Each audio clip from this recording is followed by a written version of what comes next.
Shalawam, shalawam, shalawam.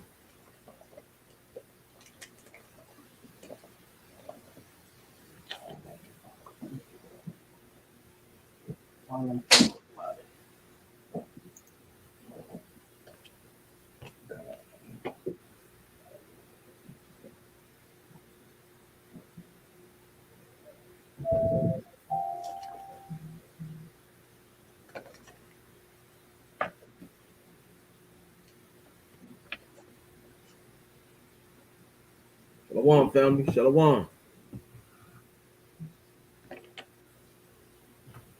Come on in, come on in, come on in. We'll wait for more to come in. That's well.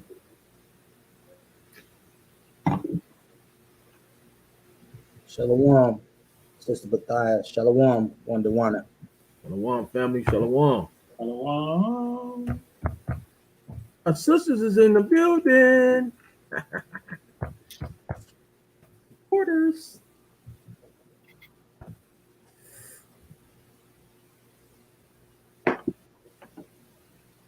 A.O.C. Shalawam. Chicago. Shalawam. Shalom, Lords. A.O.C. Houston. Shalawam. Abishai. Shalawam. Shalawam. Yabatazah. Shalawam. Shalawam, Yamar. Shalawam. Issachar Right Princess. Shalawam. Oh, that's his name.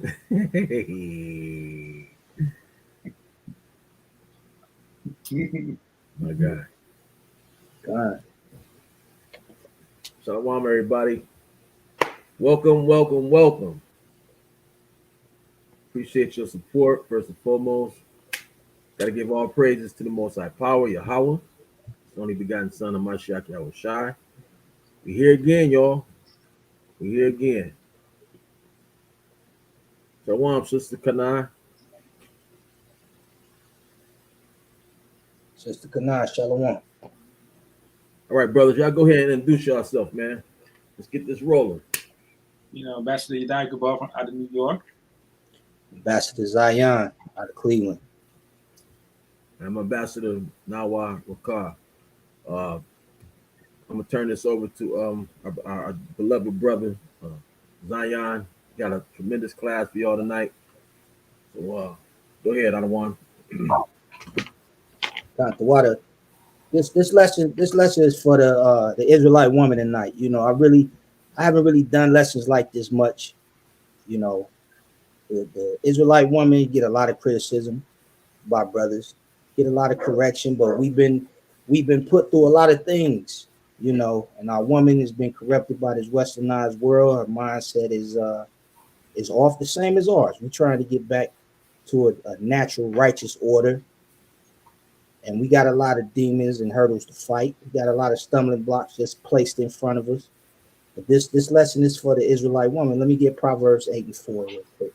Proverbs chapter 8. You got a king? Just jump into it. Proverbs chapter 8, verse 4. Unto you, O man, I call, and my voice is to the sons of man. So the Most High calls out to the men. This is not a slight. This has nothing to do with feeling. We got to deal with fact, not feeling. Feeling is what get us conflicted within our spirit. What does the scripture say? A man, paraphrasing, that a man what he's seen righteous in his own heart, leading to death a lot of times. So we have to go by what's factual. We have to go by the words of the Most High. Read Proverbs 8 and 4 one more time, Madawan. And now what? Give me 1 Corinthians 14 and 40. Proverbs chapter 8, verse 4. Unto you, O man, I call, and my voice is to the sons of man. Because we're the spokesmen for the Most High. Not saying that a woman can't be a vessel used by the Most High, because we know that the Most High used a lot of women throughout our history. as well as they're using, as well as today, all women is being used. But we got some things that we have to address. Everything is not going as it's supposed to, because a lot of our women has been affected by this feminist spirit, this feminist doctrine and philosophy. Give me 1 Corinthians 14 and 40 out of one. Con, this is the book of 1 Corinthians 14, verse 40. Let all things be done decently and in order. So everything has an order. When the Most High did his creation on the 7 days, he did everything in a specific order. Everything was done orderly. The same way we have ordinances that we have to follow in our heritage and in our customs. Let me get the definition of ordinance real quick. We'll go to the etymology dictionary. Ordinance, it's a French word, ordinance. It means an authoritative direction, decree, or command. It's an authoritative direction, decree, or command. So that's what an ordinance is. It's an order of things and how it's supposed to be done, how it's supposed to operate. If you're going to do the construction of a home, you're not going to build a roof before you build a foundation, because there's an order. Give me 1 Corinthians 1 real quick. 1 Corinthians 11, verse 1. Salah. I got out of one. I got it. I'm already there. 1 Corinthians 1 and Read 1 through 6 out of 1. God, this is 1 Corinthians chapter 1. Salah, chapter 11. Salaki. 1 Corinthians chapter 11, verse 1. Be ye followers of me, even as I also am of Christ. Now I praise you, brethren, that ye remember me in all things, and keep the ordinances, as I delivered them to you. So keep the order of direction that I'm giving to you. Keep the ordinances or the commandments exactly as I'm giving them to you. Read on, King. Verse 3. But I could have you know that the head of every man is Yahushai, and the head of the woman is the man, and the head of Yahushai is Yahweh. Right here, this is the ordinance of how a family structure or a nation is supposed to operate. We have to put the Most High first, Yahushai, the man, the woman, the child. That's the holy ordinance of the family. Read that one more time, I don't. Ghana one. Start from the top, or you want me to start at verse 3? Ghana one. This is the book of 1 Corinthians, chapter 11, verse 3. But I would have you know that the head of every man is Yahushua, and the head of the woman is the man, and the head of Yahushua is Yahweh. Read on. But every woman, Shalakia, every man praying or prophesying, having his head covered, dishonoreth his head. Verse 5. But every woman that prayeth or prophesieth with her head uncovered dishonoreth her head, for that is even all one, as if she were shaven. For if the woman be not covered, let her also be shorn.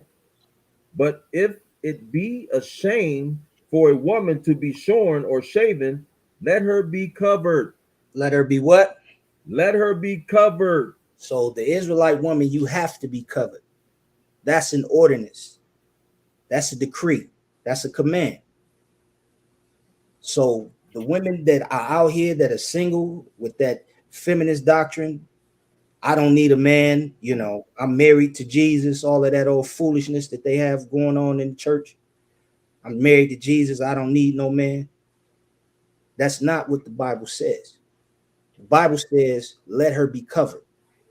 So if you don't have a husband or a brother or a father or a congregation that are covering you, it's a shame to you, because you can't get to Yahushua by jumping over the man the same way I can't get to Yahweh by jumping over Yahushua. It doesn't go that way. God. Yahushua is the head of the man, the same way the man is the head of the woman. You can't just, this ain't checkers. You can't just jump. That's the ordinance that was given. God. You got something you want to add, Otto one? I mean, there's two things. We could see in Numbers chapter 12 that Miriam was trying to upend, Moses. Come on, let's read that. Let's read that. I know exactly where you're going. Let's read that. I'll read it. This is chapter 12. Yeah, man. She was trying to upend Moses. And it starts at, I would say, verse 5. You want to start at 5? Yeah, verse 5. Kind of one. This is the book of Numbers, chapter 12, and I'm going to start at verse 5.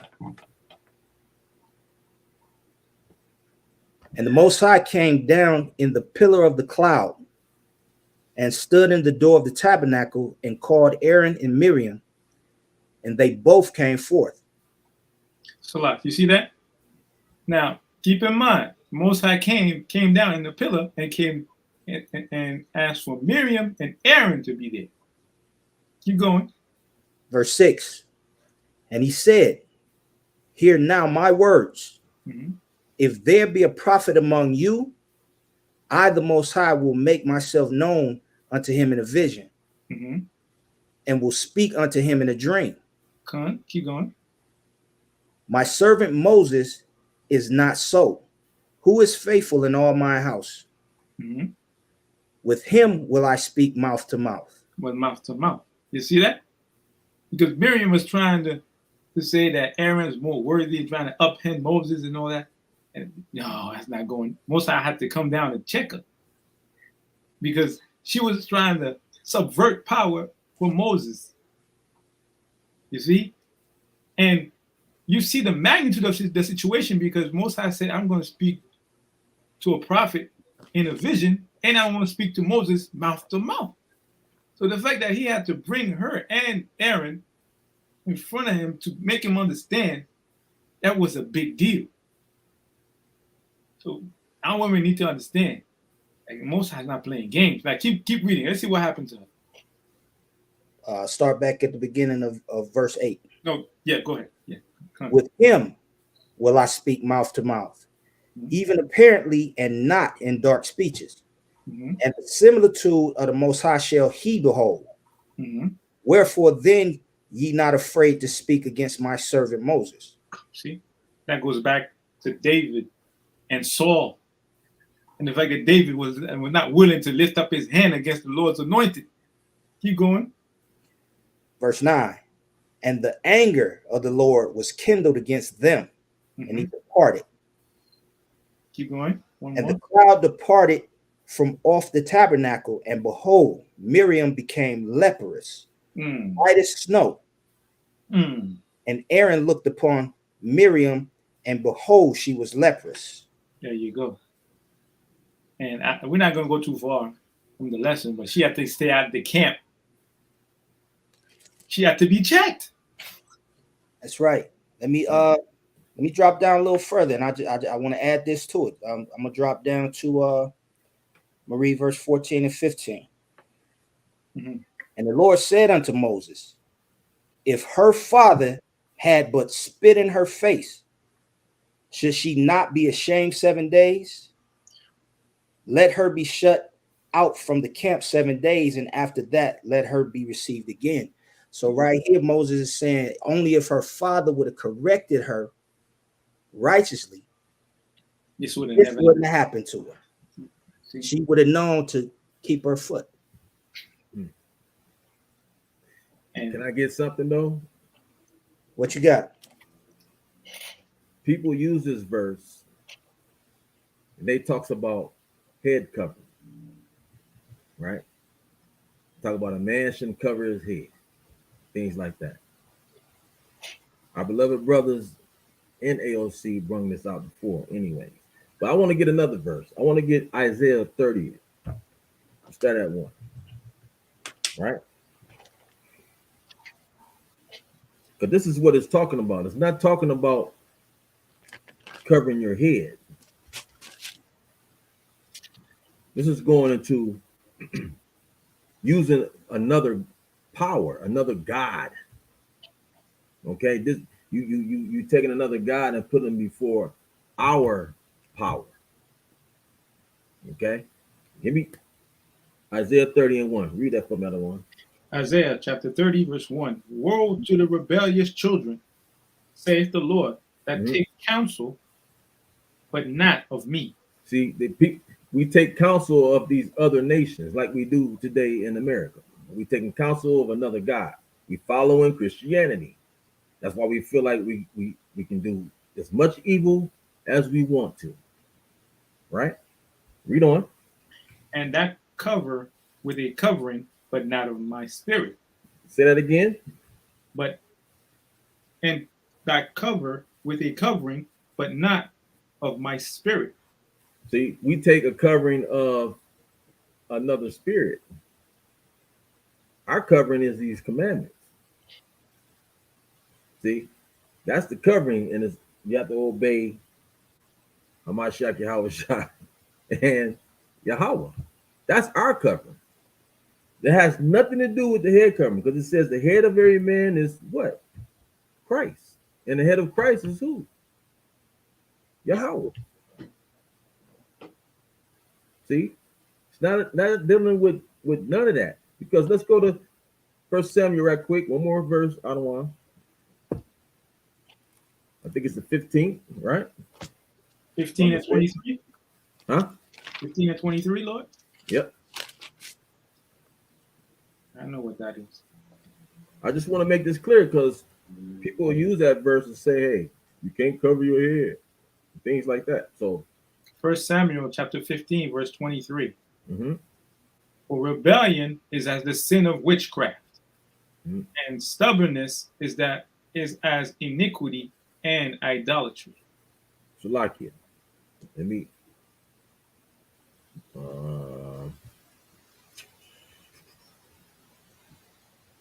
No, that's not the one you want. Not the one you want. No, but the second is the second. Oh, that second Corinthians. No, 15. Samuel, right? Yeah, when he's up on the, praying. Yeah, 15 and 30. Start at 30. 15 and 30. Second Samuel, 15 and 30.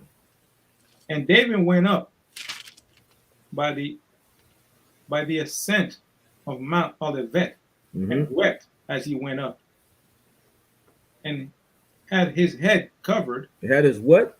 His head covered. Go ahead. And he went barefoot, and all the people that was with him covered every man his head. And covered every man's head. Go home. And they went up, weeping as they went up. Read. And one told David, saying, Ahithophel is among the conspirators with Absalom. And David said, O Lord, I pray thee, turn the counsel of Ahithophel into foolishness.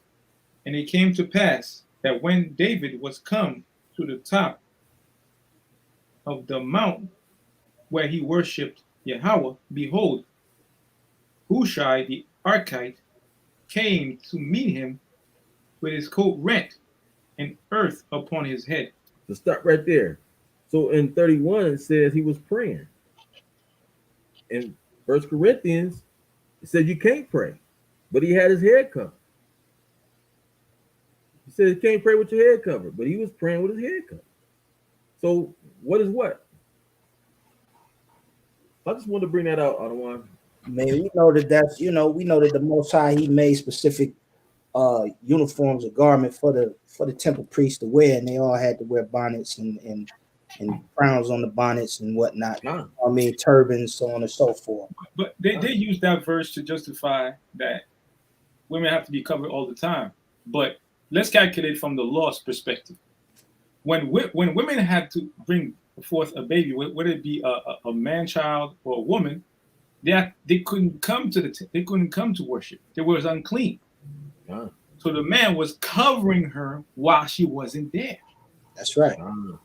You see, because when it was a boy, it was 33 days. When it was a woman, it was 66 days, as I recall. So she can't come to worship the Lord. Who's going to cover her during that time? God. The man has to cover her sin, and cover the whole family from that perspective. And that's why, Salaki, that's why it's so important what our brother Zion said. That it's important for a woman to be underneath a body with men. You know, if you don't have, if you don't have a father or brother, that's God. true. Or a husband. If you don't have a father, brother, or husband. Kind of. Because the thing about it, people make things much more difficult than it has to be. That's the same, like you and I. There's times where you may be working or I may be working, and it's time for us to give the lesson. And I say, hey, bro, I'm not going to make it. I'm working this evening. I'm not going to make it in time. What you tell me? I got you covered. God. Just that simple. God. Right? So it's just that simple. People make it more difficult than it really has to be. Because our people were taught this book wrong. Look at this book as a fantasy book. They think because they say, oh, it's spiritual, so now they make it spooky. Shalawam, Adawan. So go back to 1 Corinthians 11 real quick. Let's go back there. Read the ordinance again, the ordinance of the nation.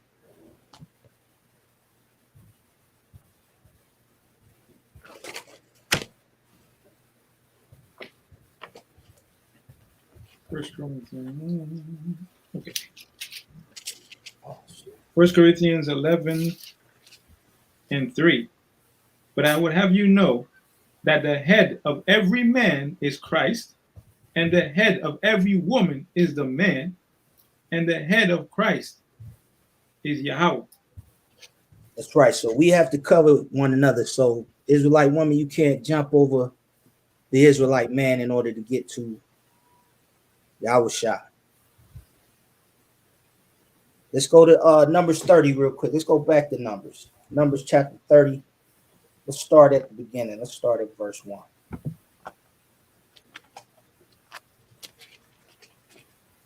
Because there's an ordinance, there's an order of operation, there's things that has to be done. And for the sisters that choose to, keep your head wrapped, to pray with your head covered, all praise to the Most High. But we were just letting you know that the covering is not a physical cloth or a scarf or a turban or a hat or anything like that. The covering is having a man in the truth that on your behalf can reconcile with the Most High on your behalf. The same way Yahushua is going to be the representative for us, we are the representative for you. And I'm going to show you that real quick in Numbers 30. Let's read. Numbers 30 and? We're going to start at the top. Read verse 1. Numbers 30, verse 1. And Moses spake unto the heads of the tribes concerning the children of Israel, saying, this is the thing which the Lord hath commanded. If a man vow a vow unto the Lord, or swear an oath to bind his soul with a bond, he shall not break his word. He shall do according to all that proceedeth out of his mouth. Read on. If a woman also vow a vow unto the Lord, and bind herself by a bond, being in her father's house, in her youth, and her father hear her vow, and her bond wherewith she hath bound her soul, and her father shall hold his peace at her. So if she's a woman of her youth, or if she's just living in her father's house and her father hears her prayers, she's sending up prayers and her father's hearing, and he knows that she's speaking with all of her soul in truth, then he just holds his peace. Read on. Then all her vows shall stand, and Mhm. every bond wherewith she hath bound her soul shall stand. Now, this is the point right here. Read verse 5. But if her father disallow her in the day that he heareth not any of her vows or of her bonds wherewith she hath bound her soul shall stand, and the Lord shall forgive her because her father disallowed her. So, right here, her father, if he hears that she's making a vow or she's saying something that's untruthful or unrighteous, or she's not being genuine, he can pretty much stop her prayer from reaching the ears of the Most High because he's her representative, he's her covering. He will shush it like, no, we're not even going to send that up. But it's for her protection. It's not because he's trying to be controlling. It's for her protection because he's the representative or the cover for her. Read verse 6. Verse 6. And if she had at all a husband when she vowed or uttered out of her lips wherewith she bound her soul, and her husband heard it and held his peace at her in the day that he heard it, then her vows shall stand, and her bonds wherewith she bound her soul shall stand.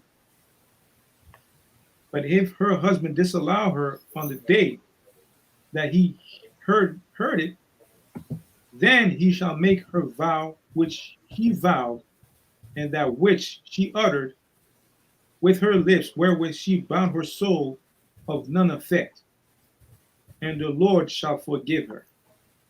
So if her husband hear words that she's uttering where she bound her soul, he can make that prayer of none effect, saying that he could stop her prayer before it even gets to the Most High. And this is why it's so very important for sisters, the Israelite woman, to have a spiritual covering. You have to be covered. There's no exceptions. And the reason being, whether we like it or not, is back in what? Proverbs 8:4. Because what it says, to the men I call. We are the voice of the Most High. He calls to us to be the voice for him. Now, keep in mind, you got to get up under a righteous man. Not no PlayStation playing Negro that dropping you off at work. Not that. What was you gonna say, Adawan? That puts a lot of impact because in the law it says that basically you cannot be a false witness. And we in a generation right now where with the Me Too movement and people, not all of them, a lot of people are telling untruths, saying people are doing this and that and it's untrue. You got a man that's not only has to hold himself accountable with his prayers and his vows, but he's holding you as his wife accountable for what you say. So Right. as such, whether we like it or not, we got to take bullets sometimes. You're like, yo, you can't say that. If you're not gonna do it, don't vow that. Yeah. Women be yelling at their brothers, fine. But I'm just saying, like, if you do that and I don't say nothing, it's on me. So I have to tell the truth. You can't do that. That's the thing. And as a people, the Israelite woman, the same as the Israelite man, you have to be able to hear critique.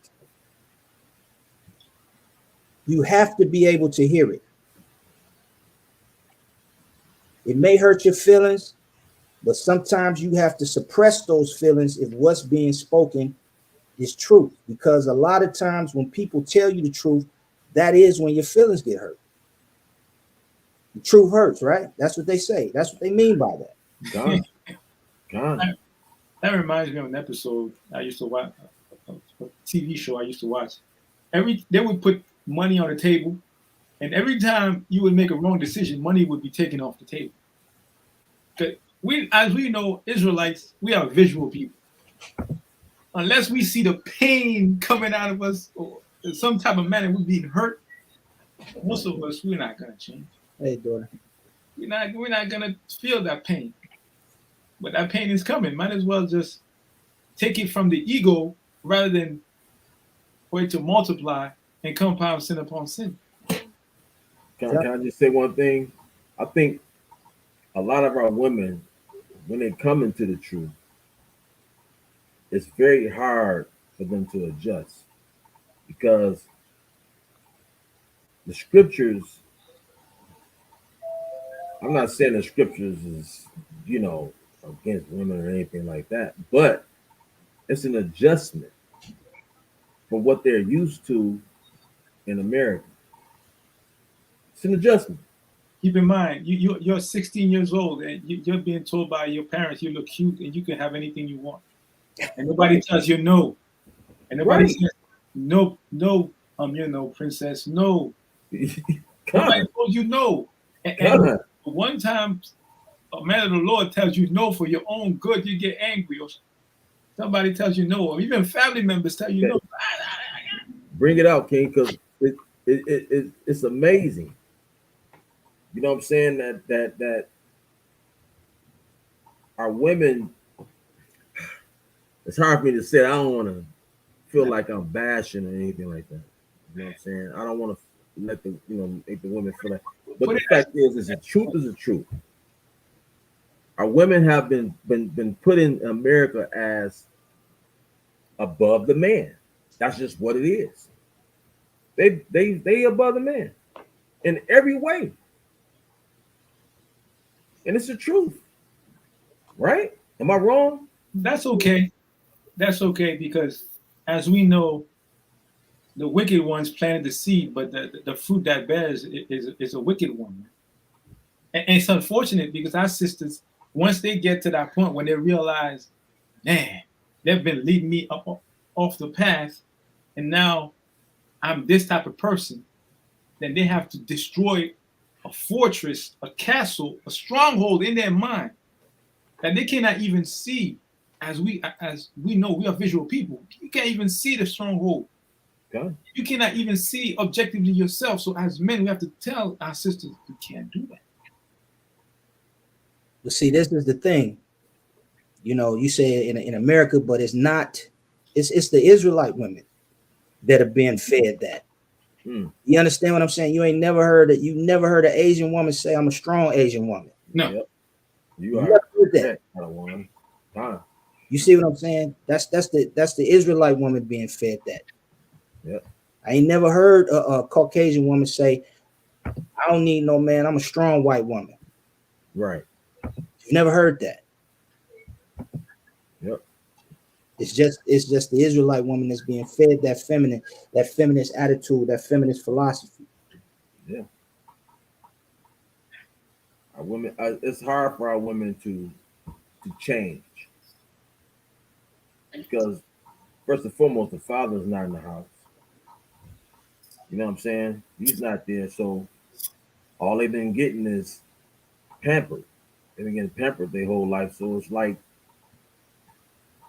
I'm not to cut you off. I don't want, but I'm gonna tell you this: a lot of the women that are being pampered are the ones with the father in the house. Women are very harsh with their daughters. That's true. Women are harsh with their daughters. The Israelite woman is very harsh with her daughters. She's very, very, and the reason, you know what? Let's say that for later. I'm gonna go into that. Okay, I'm gonna go into that. Oh, so we moving towards what you about to talk about? Okay, that's what's happening. God. That's the spirit. That's the spirit. So let's go into the history of this Israelite woman, right? Let's go to Genesis. Let's go to the beginning. Genesis 35.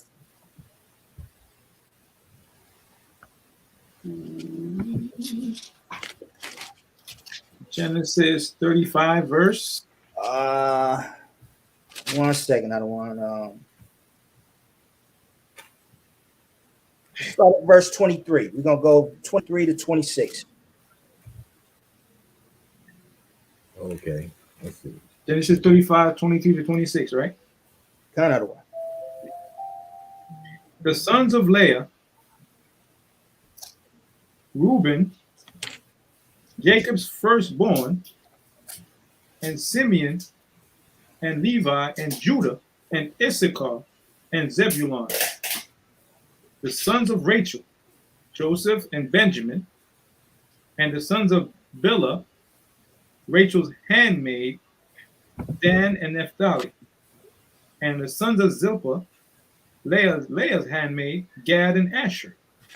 These are the sons of Jacob, which were born to him in Padan Aram. And Jacob came unto Isaac, his father, unto Mamre, unto the city of Arba.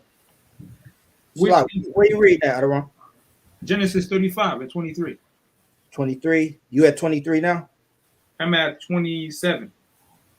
Salak. Would you start over at 23? Salak. Okay. My bad. This Genesis 35 and 23.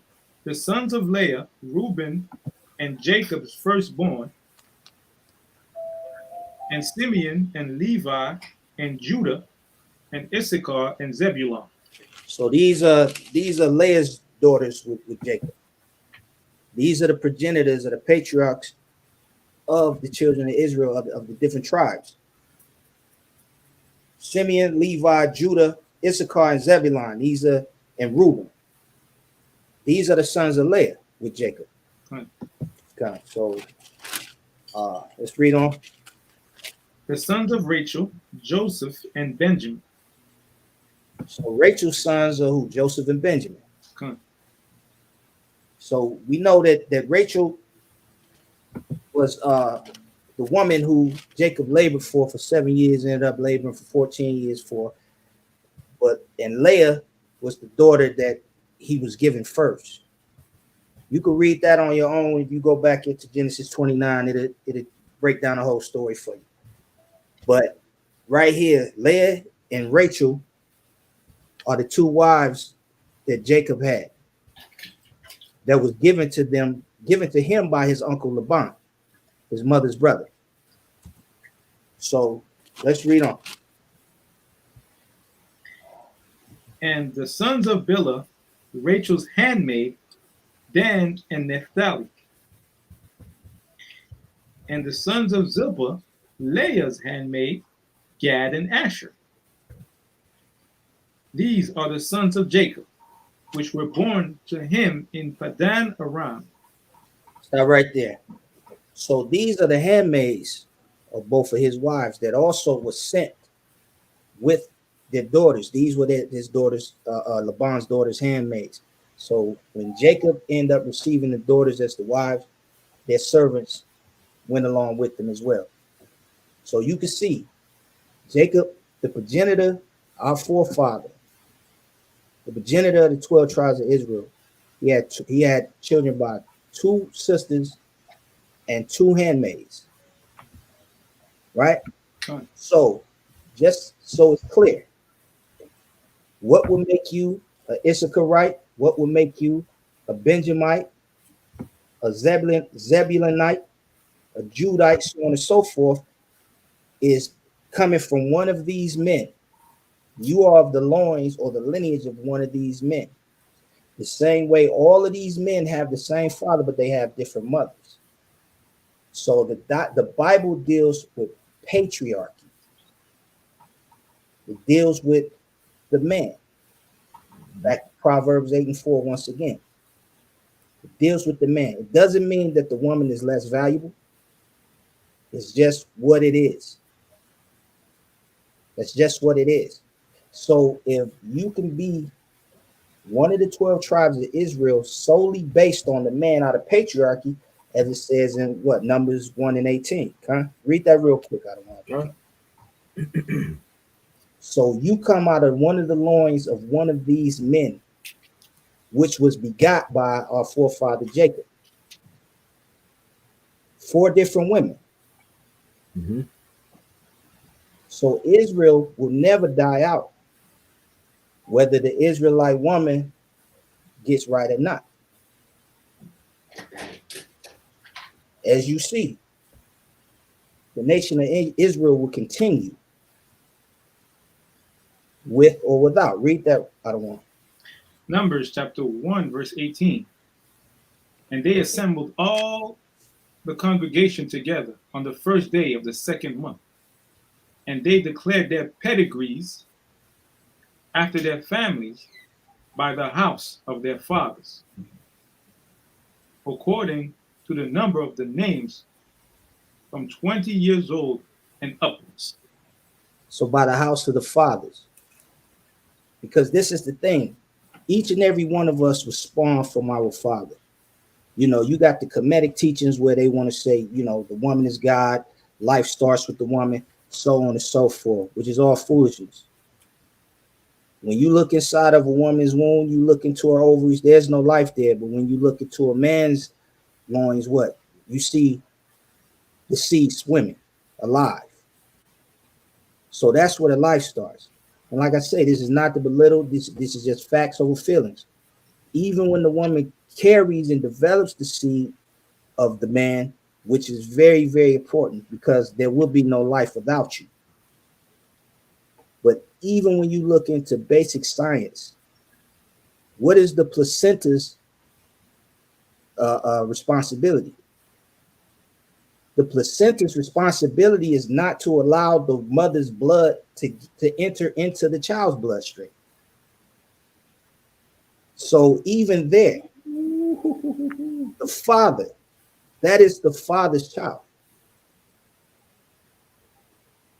So regardless, when I look at the Israelite woman, just like the Israelite man, we have to get right. But really, why do we need you?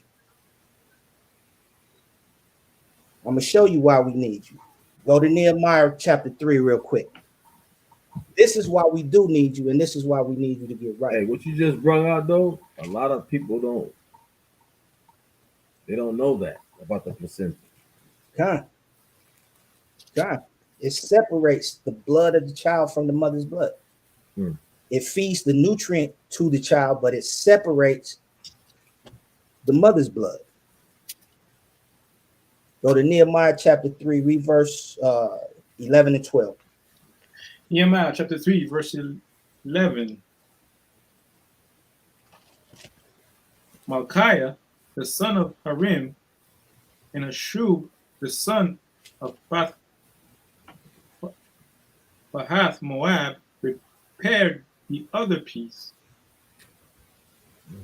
and the tower of the furnaces. Read verse 12. And next to him repaired Shalom, the son of A.O.C, the ruler of the half part of Jerusalem, he and his daughters. Stop right there. So under the authority of the Persian king, under the authority of Artaxerxes, the Most High put the spirit on the king and allowed us to go back and rebuild the temple. When he allowed us to go back and rebuild the temple, right here, it's telling you in verse 11 and 12. I'm going to start at 12. It says, and next it says 11. Malchijah, the son of Haram, and Hashbub, the son of Pathath Moab, repaired the other piece and the tower of the furnaces. So they overdoing the furnace work, making sure that there's heat in the temple. And next unto him repaired Shalom, the son of Halahesh, ruler of the half part of Jerusalem, he and his daughters. So right here, this is why we need you. Because when the order was given for us to rebuild the temple, the Israelite woman was right there rebuilding the temple right next to us. Shows you right here. He and his daughter, Shalom and his daughters were right there building the half part right next to us. Give me Judges right quick. Let's go into Judges. Judges chapter 4. A lot of times you may look at it like our constructive criticism is belittling, but it's not. It's building. I'm definitely gonna go there, otherwise. Good, hey, beautiful. Judges chapter 4. Read 17 through 21. 17. Judges chapter 4, verse 17. Howbeit, Sisera fled away on his feet to the tent of Jael, the wife of Heber, the Kenite. But there was peace between Jabin, the king of Hazor, and the house of Heber, the Kenite. And Jael went out to meet Sisera and said unto him, Turn in, my lord, turn in to me, fear not. And when he had turned in unto her into the tent, she covered him with a mantle. And he said unto her, Give me, I pray thee, a little water to drink, for I am thirsty. And she opened a bottle of milk and gave him drink, and covered him. Again he said unto her, Stand in the door of the tent, and it shall be, when any man doth come and inquire of thee, and say, Is there any man here? That thou shalt say, No. Then Jael, Heber's wife, took a nail of the tendon, took a hammer in her hand, and went softly unto him, and smote the nail into his temples, and fastened it into the ground, for he was fast asleep and weary. Damn. So he died, and behold, as Barak pursued Sisera, Jael came out to meet him and said unto him, Come, I will show thee the man whom thou seekest. And when he came into her tent, behold, Sisera lay dead, and the nail was in his temples. Stop right there. Y'all see that? This is why we need the Israelite woman. She didn't stand in front of this heathen and say, No, don't hurt him. No, don't do that. That's what our women do today, except for their sons. The Israelite woman will stand in front of their son and do that. Say, don't hurt him. She will go to war for her son. But right here, you say it says Heber's wife, Yael. This was the king. He was an Amalekite, wasn't he? Huh? The Kenite? Yeah. No, Heber was the Kenite. Heber was the Kenite. So, long story short, Israel was at war. And we was right there getting ready to kill the king. And he fled, he got away, and then he ran into one of the Israelite tents. And the woman was there, and what did she do? She calmed him down, say, Hey, I got you. He asked for water. She gave him milk. We know how they always say a warm cup of milk will put you to sleep, so on and so forth. She gave him milk, right? Covered him up, said, I'm not going to let nobody know you here. Soon as he got comfortable enough, what she do?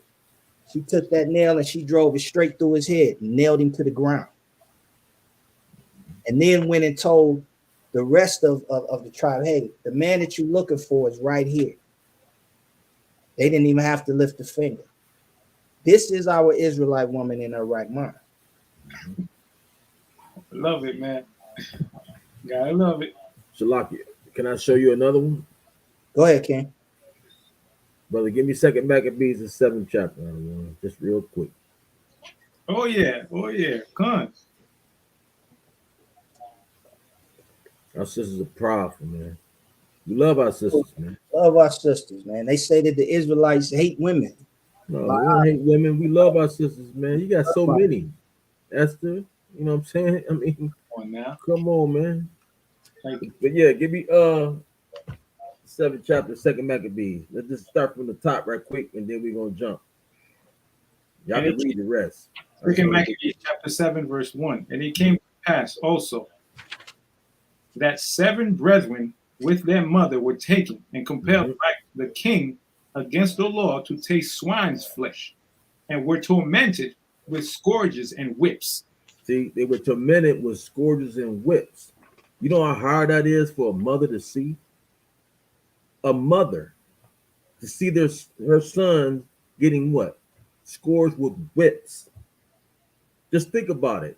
In slavery, to see her son get scourged with whips.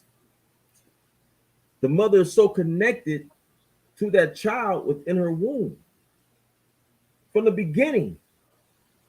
And she bring forth that child. That's And to why see this man over here scourge her sons with whips.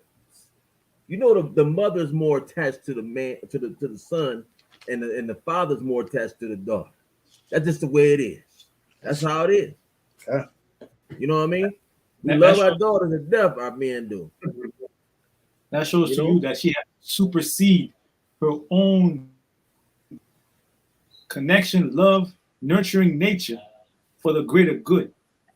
Kind, That's powerful in itself. kind. And within her, she was hurting. I know she was. I know she was. Man, she was hurt bad. Just think about it. Like like like Mary seeing Yahweh Shai hurting bad out of one. So let's jump down. Let's go to. I'm just gonna jump on down to 20. Go to 20. Verse 20. But the mother was marvelous above all, Mm-hmm. worthy of honorable memory. See, we love When our she, women. You see that? We gave honor to her. Read on. when she saw her sons slain within the space of one day, See, she bare it with a good courage. you see that?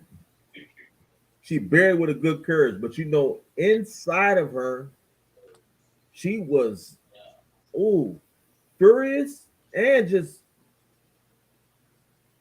the ache and the pain that she had. You gotta understand that, man. Seeing her sons getting, oh my goodness, man. I don't even want to talk about it. Let's keep going. She bare it with a good courage because the hope that she had in the Lord. Mm. See that? The Most High is gonna comfort you, man, through these tough times, through this pain. You know, let's see if I want to keep going. So I just wanted to bring that. That's it. We're gonna leave it right there. Y'all can read that whole chapter. That whole chapter is, if you haven't read it yet, it's powerful. Powerful. You know. So Now what? John another one. Give me 2 Samuel 20 and give me Luke 8. Give me Luke 8, read verse 2 and 3 real quick. Start at the top of the one. Now I want you to go first, Yadai. Luke 8 and verse 2 and 3, and then we're gonna go 20. I want you to start at 13. John another one. Luke chapter 8, verse 2 and 3. And certain women which had healed. Start at verse 1 out of one. Salah. Verse 1. And it came to pass afterwards that he went throughout every city and village, preaching and showing the glad tidings of the kingdom of God. And the 12 were with him, and certain women which had been healed of evil spirits and infirmities. Mary called Magdalene, out of whom went 7 devils, and Joanna, the wife of Chusa, Herod's steward, and Susanna, and many others which ministered unto him of their substance. So right here, now you got you. I'll get it. I'm gonna go to the Blue Letter Bibles and what is substance? Anybody in the chat? They ministered unto him out of their substance. What is substance? Anybody in the chat?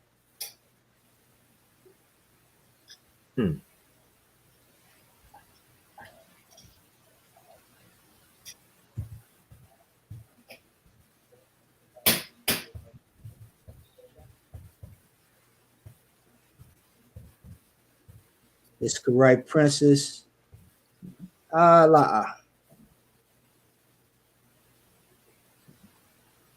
what I'm looking for. Good answer, but not what I'm looking for.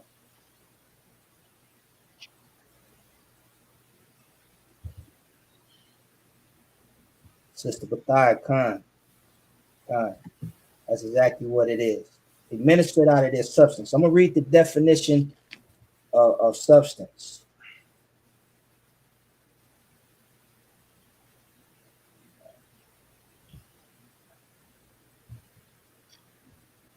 It's a lot. One moment. I had the one I wanted, but I don't see it now. But substance is your property, just like you said, your property, whatever you own, whatever you can contribute for the ministry, your money, paying your alms, food, shelter, cooking, making garments for the brothers, helping take care of the children, teaching.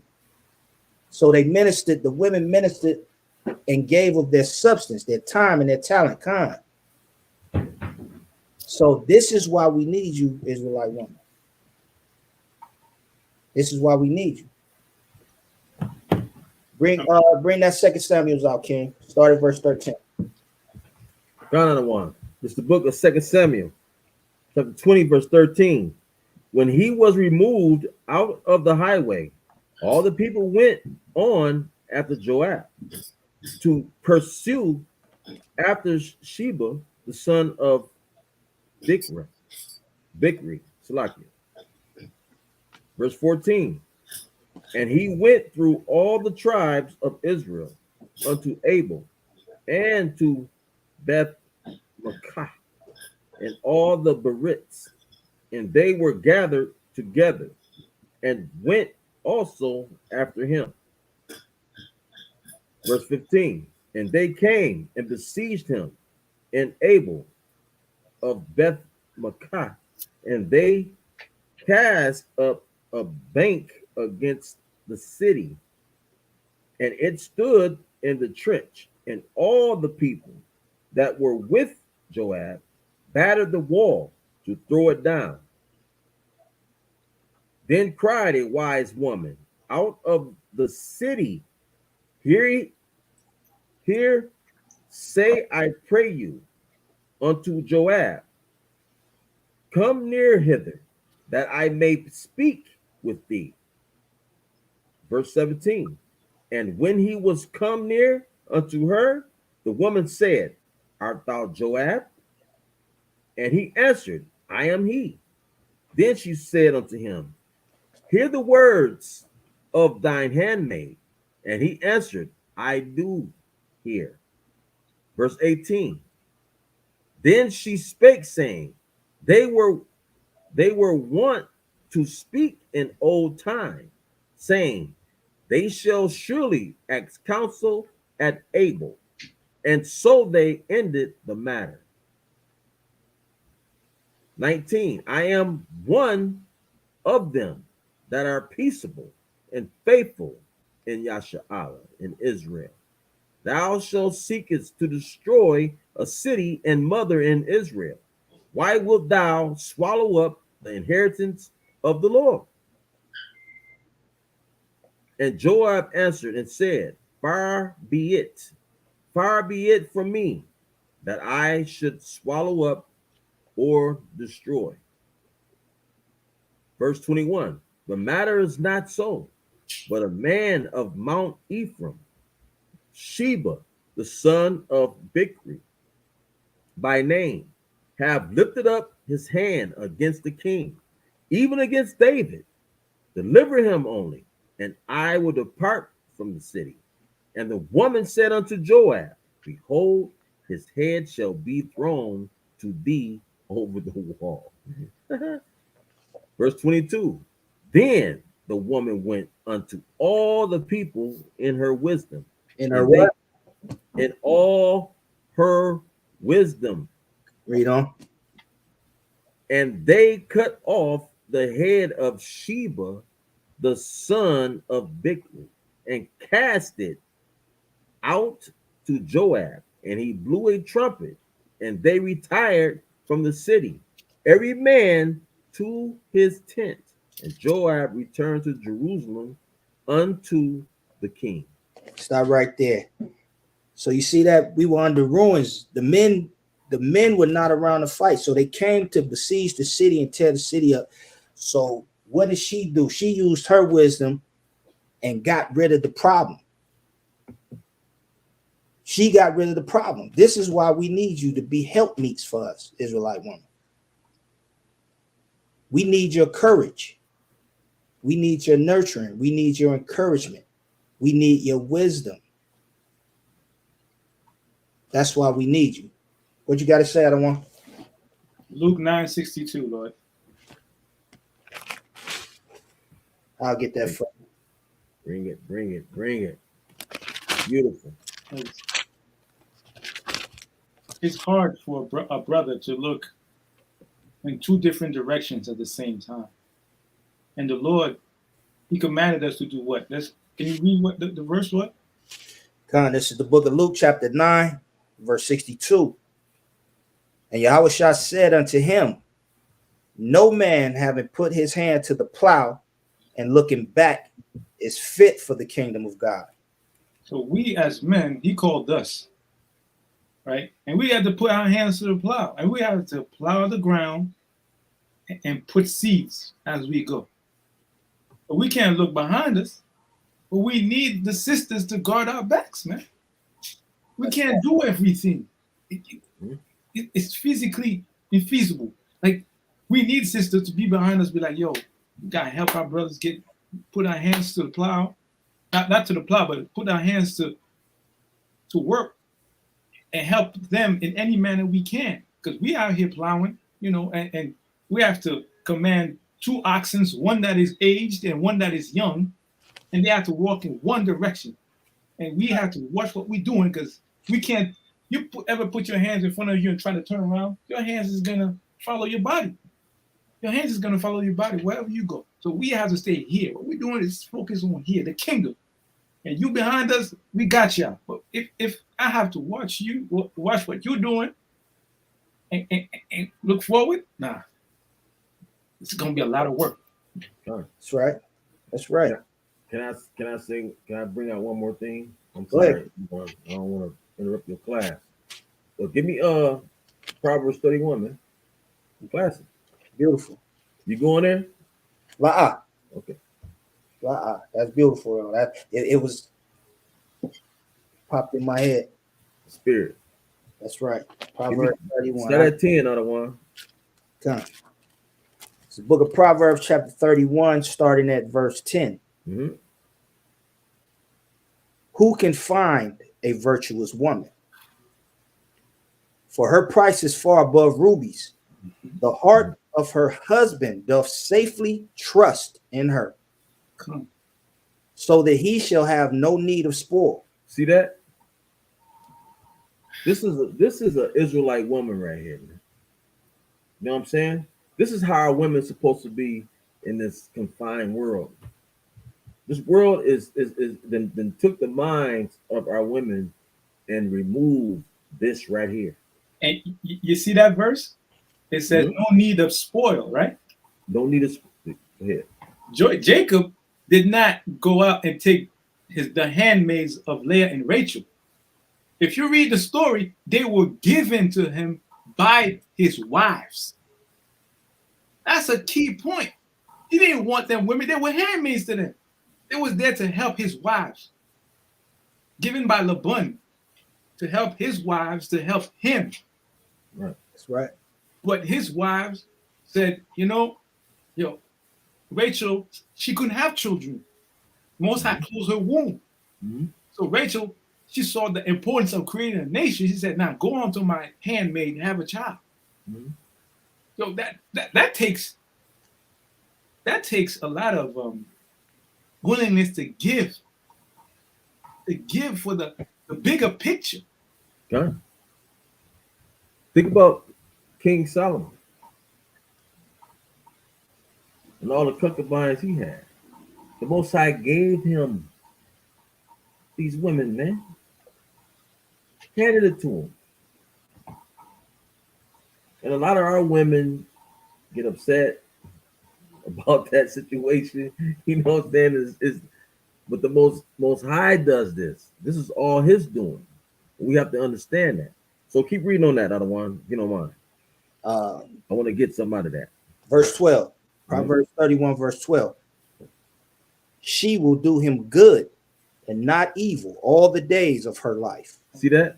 She would do good and not evil all the days. She gonna look out for her man. This is my man. I'm gonna look out for him. And the scripture, Period. the scripture tell you who hated his own flesh. And once you with your wife, she's your flesh. She's your flesh.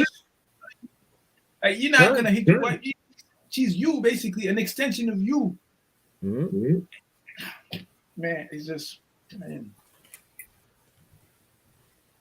I might have to jump down. Because I want to get this one. I'm gonna read it through because this is very important. Okay, go ahead. I'm gonna read it through. Verse 13. Mm-hmm.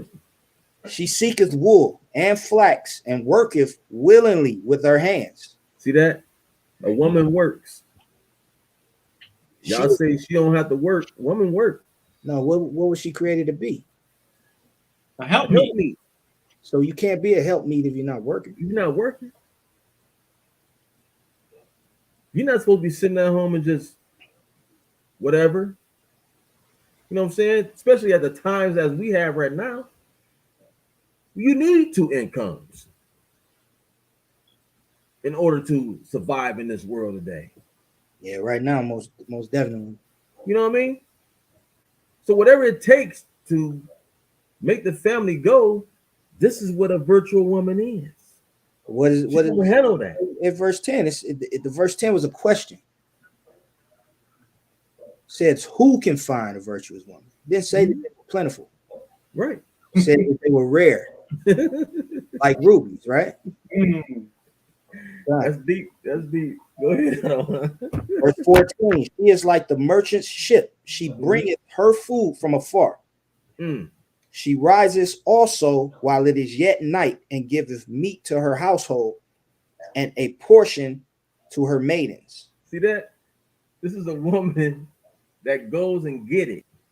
Yeah. No matter how she get it, she can go far and get this. So read that last part again. She riseth also while it is yet night and giveth meat to her household and a portion to her maidens. That's at that picnic. When no disrespect, but there's some women out there. You can come to the family picnic, and you know you're supposed to go get that plate for your man. You don't want to do that. Daddy, it's in scripture. Brother just read it. You're supposed to go get up, get a plate for your children and your man. Hey, back in the day, let me just say this. Back in the day, that was nothing. The woman always did that. That was nothing. These days, I ain't cooking. I ain't doing nothing. And I ain't doing a thing. I'm gonna tell you, I got a friend of mine, man. He was telling me, he just newly got to a relationship. He's still in the world. He's not in the faith, but and he was telling me about how he had just met his girl's parents for the first time, and they went to his mom's house for, I guess, a cookout or some sort of a meal or whatever. And her and her mother is basically, no, her father told him that make himself at home, he could go and fix his own plate whenever he was hungry. He was like, nah, she can get it for him. Right. But he say, as he sat there, he observed how her father was the one picking up the trash and cleaning up and putting the dishes in the dishwasher. So that was the order of their household. So her father was basically the woman of the house. So he was telling him, you go ahead and you do the same as me. But he's like, no, I'm not doing that. Right. It goes deep because food is an act of love. It is. It is. And women are a representation of soil upon the earth. Men, we plant the seed grows, and what comes up and the woman bears produces. fruit. Exactly. So as such, women should understand that whatever you make or we bring to you, you multiply, whether it be good attitude, bad attitude, good food, bad food, you multiply that Mhm. to make the family better. How the saying go? A way to a man's heart is through what? It's through his stomach. Through his stomach, man. And keep in mind, there's books that say that the stomach is the second brain. Mm. So whatever you feed a man, Whatever you feed it, right? it's going to go to his mind and make his mind either work efficiently to be better or be deficient. God, and your And stomach. be Is, where, where do all your sick? Where's all your sickness at? It's in here. whichever way you look at it, the women are out here. They if they help their man, they help themselves. God. God. Deep brothers, keep going. Keep reading that, man. Go ahead. Right. Verse 16. Hmm. She considereth a field and buyeth it. Hmm. With the fruit of her hands, she planteth a vineyard. So like you said, man, if her husband, if he came and he provided the money, she's the one out surveying the land, saying this would be a fruitful land. Hmm. Take her husband money, she buy the land, and then she plants the vineyard. Man. It multiplies the money that he gave her to purchase this property. Word. He didn't give her money for red bottoms and Louis. Exactly. That's all according to the fact that she's a lawful woman according to the scriptures. God. She get Louis Vuitton purses and all this kind of stuff, man. She's tripping. You know, she ain't using the money wisely at all. Period. You know, go ahead, Adawan. Verse 17, she girdeth her loins with strength and strengtheneth her arms. See, she put on that apron. Go ahead. She perceiveth that her merchandise is good. Her candle goeth out not. Salah. Her candle goeth not out at night. So That's she, not And what does that mean? she round the clock. Even She when, round the clock. when she, hey, listen, even when she's sleeping, she's Man. what has She's thinking about her Lord, right? what got to be done. She's thinking about her Lord and her family. Like, look, man, I gotta make sure everything is kosher up in here. You know what I mean? Verse 19, she layeth her hand to the spindle, and her hands hold the distaff. See that? Work. Go She ahead. stretcheth out her hand to the poor. Yea, she reacheth forth her hands to the needy. So she volunteers her free times to others. You don't see that, do you? You don't see that today. Do you She's see that today? I mean, some women do. I ain't gonna say some women volunteer for the church. Yeah, but most of these women out here, like, man, most of us as a people is like, man, I'm for myself. nah. I'm for myself. I don't care nothing about nobody else. I'm trying to get mine. In the book of Luke, it tells you that when the master of the house is not there, I'm paraphrasing, is the work being done. You see, you're not doing it for the eyes of people. Right. You're doing it for righteousness' sake. Because you never know when the master of the house, I'm talking about Yahushua, when he gonna come back. That's right. I mean, yo, like, did you do your work? Oh yeah, but lo and behold, he opens the books and he's like, yo, you were dilly-dallying over here, buying red bottoms over there. Like, what was that about? You know what I'm saying? Right. In the before the Lord's prayer in Matthew 7, what it say? It says for you to give without showing it, right? Yeah. You're supposed to just give. Period. You ain't gotta be all flamboyant out here and just give me. Because what you do in secret will be rewarded. There you go. Openly. That's right. So it's a lot more. You can read that on your own just for time's sake. But the thing is, you got to understand there's an action that has to be done. You see a lot of women say they proverb women, but they're not putting forth the actions of what a proverb woman is and what she's supposed to be doing. She feels like she's attractive. She feels like, I look good, so I'll be faithful to you. So therefore, you come and take care of me. That's Right. not what it is. They've never read this passage. At all. Give me Psalms 39 and 5, Lord. You talking about beauty and how good I look. I got a nice body. Let's see what the Lord say. Let's see what the Lord say. It's the book of Psalms, chapter 39 and verse 5. Mm-hmm. Behold, thou hast made my days as a handbreadth. Hands breath. That means that, your days are just pass like nothing. Keep going. And mine age is as nothing before thee. Yes, keep going. Verily, every man at his best state. At best state. I mean, you could be Brad Pitt at his best years, or Tay Diggs in his best, highest level he could have been. Most handsome. What does the Most High say after that? Is altogether vanity. Selah. Altogether vanity before the Lord. You'll be the handsomest man, the highest person upon the earth. You have all the wealth, but your life is a hand's breadth in his hands, man. You could die tomorrow morning, man. Hey, keep reading on that. Do 6. Do 6 for me right quick. This is good. Chapter 39, verse 6. Surely every man walketh in a vain shoe. Shoe. What do you mean? A vain show. You walking in the vain show. You trying to, you flamboyant. It's a vain show. All for nothing, right? All for nothing. But go ahead, other one. Surely they are disquieted in vain. Mm-hmm. He heapeth of riches. Look at that. And knoweth not who shall gather them. You see? So you're gathering all this money, thinking you're going to keep all this spend. There are men in this world that they have more money they could spend. Man. By the time they die, they can't take it with them. God. The love of money is the root of all evil.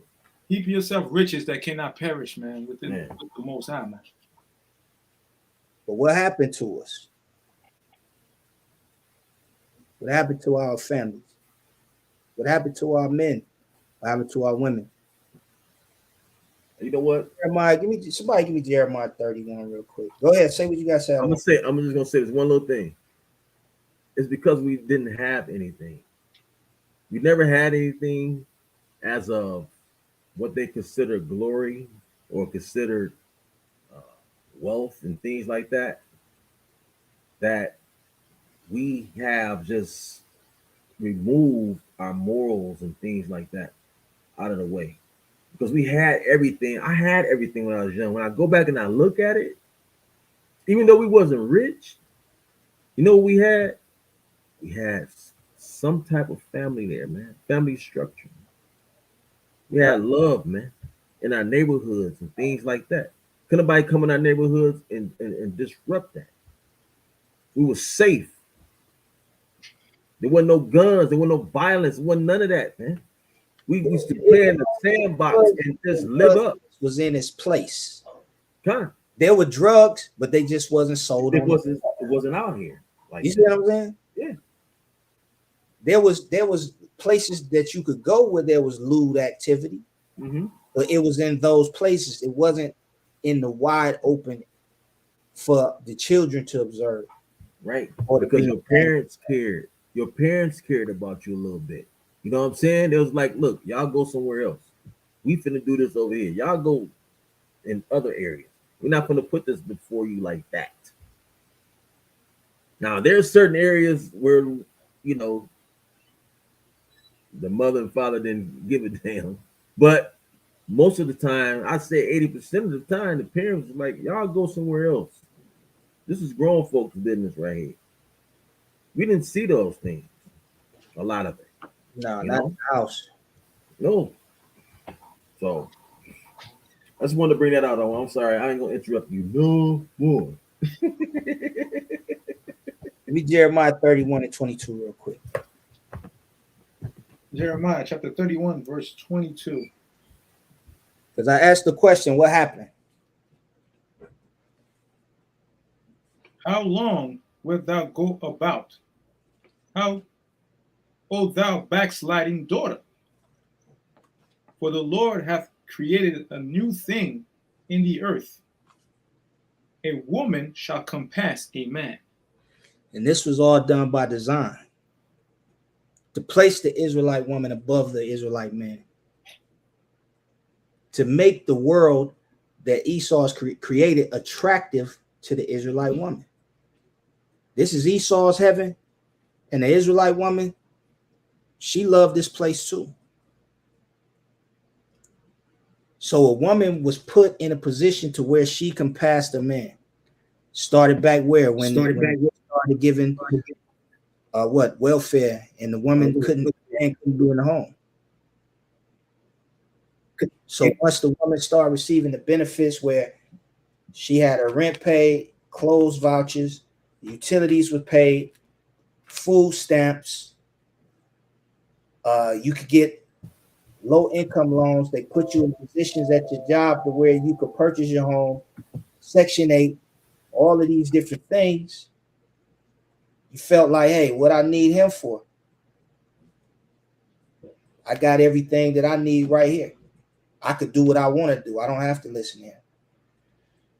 And all of this was by design. The new thing, the woman can pass the man. But I want to go into this book right here. I want to go into this book. And I want to read something out of it. This is page 6. It says, I am not here to enumerate your problems. I am here to introduce you a method of solving them. In my bag here, I have a foolproof method for controlling your black slaves. I guarantee every one of you that if installed correctly, it will control the slaves for at least 300 years. It's been longer than that. It's been longer than that. Some people say that this book is not real. But when you read when you read this book, it's very real. It's very true. My method is simple. Any member of your family or your overseer can use it. I have outlined a number of differences among the slaves, and I take these differences and make them bigger. I use fear, distrust, and envy for control purposes. These methods have worked on my modest plantation in the West Indies, and it will work throughout the South.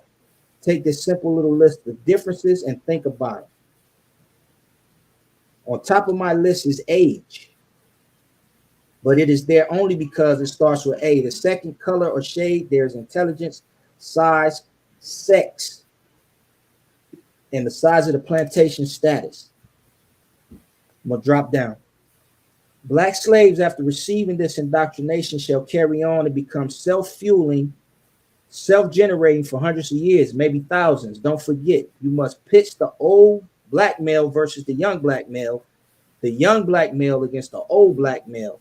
Don't you hear that all the time? These young boys, oh, you old. You old. Then you have the older men say, oh, man, y'all dumb young dudes, y'all young dumb niggas. Right? It's the same thing.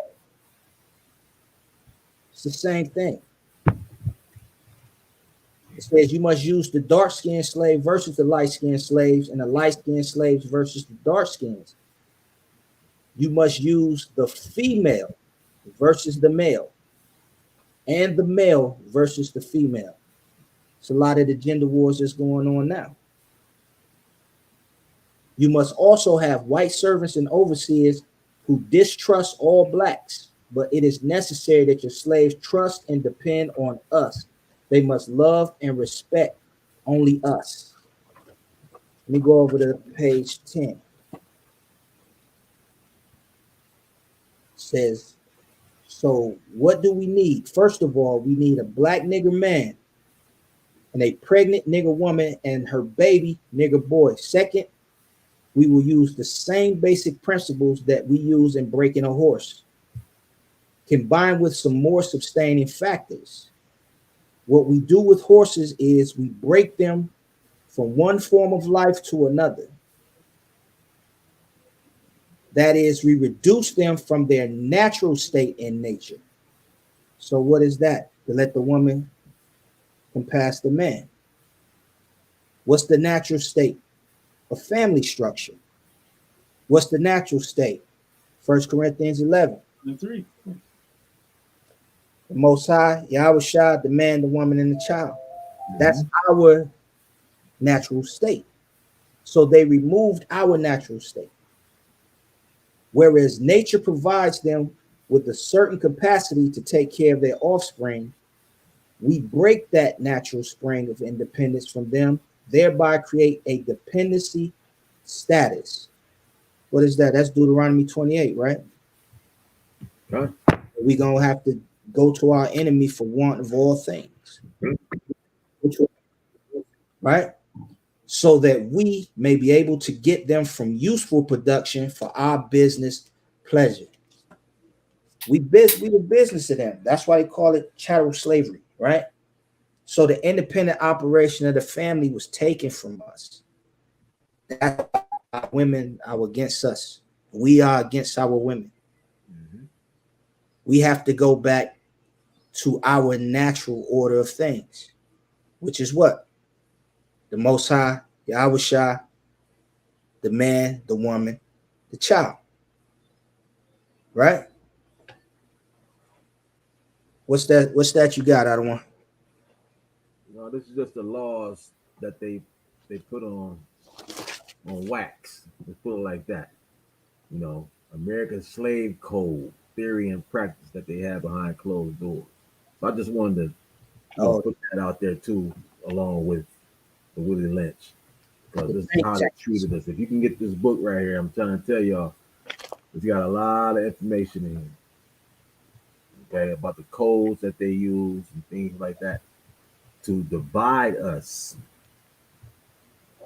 Okay. You know what's sad is that there are young men, even though your father made mistakes in your life, maybe he wasn't there. Mm-hmm. Dare I say, he lived a life of pleasure and of whoremongering. Yep. As the son, according to the law, that's not your sin. But the greatest sin is not to listen to your father when he's talking to you as a man and telling you, don't go the same path I went through. Granted, he made his sins, that's on him. But the next sin as a son is for you to not to listen. That's equally as bad. If he made mistakes and you don't want to listen to him, next thing you know, after 15, 20 years, when he's talking to you, I'm sorry for saying this, brothers. I'm being honest. If you come to me, at least, when I talk to you, you didn't want to listen, I'm going to tell you, brother, a couple of years ago, I was talking to you. You didn't want to hear nothing. You went your way. Now you got to deal with it. Your father was talking to you. I was there. You didn't listen to it, man. Now you're going to reap what you sow. You're going to take care of what you have to do, man. God, I'm going to tell you, me, myself, I've had this conversation with my children, you know, and I was speaking to my daughter, and, you know, I was asking her questions. I asked her, you know, when you get your first apartment, will you let me go with you and help you pick out your first apartment? She, no, I want to pick my own place. I don't, you know what I'm saying? So then she say, but you can help me fix it if something breaks. So I say, well, that's not fair to me, because if you would have let me choose the apartment for you, there would be nothing broken for it to be fixed. It would be safe and it would be operating the way it should for you. Right? Like buying a beat up car and you want you to fix it afterwards. Right. And that's and basically, but that's what it is. Like I asked her, she said, well, you could go with me to help me pick my car. I say, well, why your car? She said, because I don't know nothing about cars. I say, hell, you don't know nothing about apartments. But you know, my daughter, she's 15, man. I love her. She's a female version of me at that age, man. Very witty. And so I also explained to her, I said, what you got to understand is the reason you should let me be with you when you make major decisions is because it's my job to protect you. I say, so me protecting you is giving you the information that you need not to make the wrong decisions. I say, my job is to protect you, it's not to save you. If I give you the information, if I give you the correct instruction and you go against it, you got to fix that problem yourself, because I gave you the information to protect you from the beginning. So I'll protect you, but I'm not going to come save you. Now, none of us have capes, man. You see that? You're not flying out here, man. Fine. So let's get back into the lesson, y'all, because we running a little long. Let's try to get through it. Come. All right. So basically, with our women, man, we got to understand the reason why Willie Lynch is so detrimental to what happened to us. And you still see the effects of things going on today, the divide between the men and the women, the way that the women think. Not only that, the Israelite woman loves this culture, loves the kingdom of Esau. 80% of all advertisement is geared towards the Israelite woman. If you think about it, 80%. The music, the reality shows, all of it's filled with drama. You know why? Because the Israelite women love drama. Love drama. Right? They find the ways of the heathen appealing, man. They would rather be out of order than in order because it's exciting. That's why they'll pick the hustler over the student. You see what I'm saying? The heathen women, they go to college to find husbands. The Israelite women go to college to find independence. We're in a sad state. We got to get it together. Let's go back to the beginning. Go to Genesis 3. What were you going to say, Adawan? I mean, when you have our women going to restaurants, and I don't care what, if the restaurant tells you that you have to pay $1.25 for a sauce, and you break in the whole spot because you don't want to pay $1.25, just leave the order. Nah, you got our women out here just destroying a whole restaurant, and you think you're gonna get away with it? You're not. You're gonna go to jail, pay restitution after you get out of jail. Why you know what they say? They say you should protect me. Man. No, I'm not doing that. It's like that one guy when the Chinese people was beating him down. He went over there trying to protect the black woman, and guess what? The next damn day, Salaki on the language, the next day or the next week or whatever, they back in line buying hair again from the same spot. That's correct. Yeah. I remember that situation. How stupid is that, man? Go ahead, out of my fault. We're going to start at the beginning.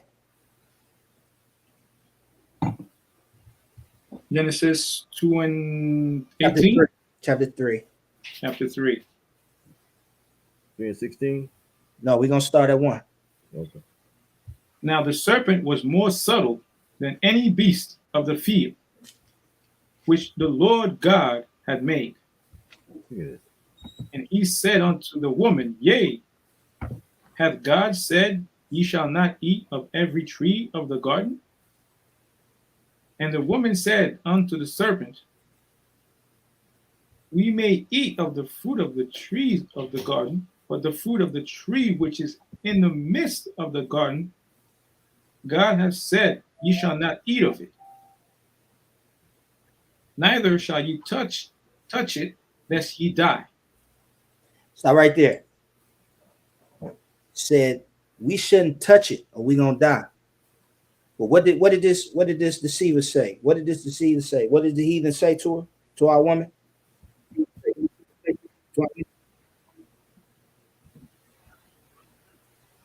For God doth know that in the day ye eat thereof, then your eyes shall be opened, and ye shall be as gods, knowing So good and evil.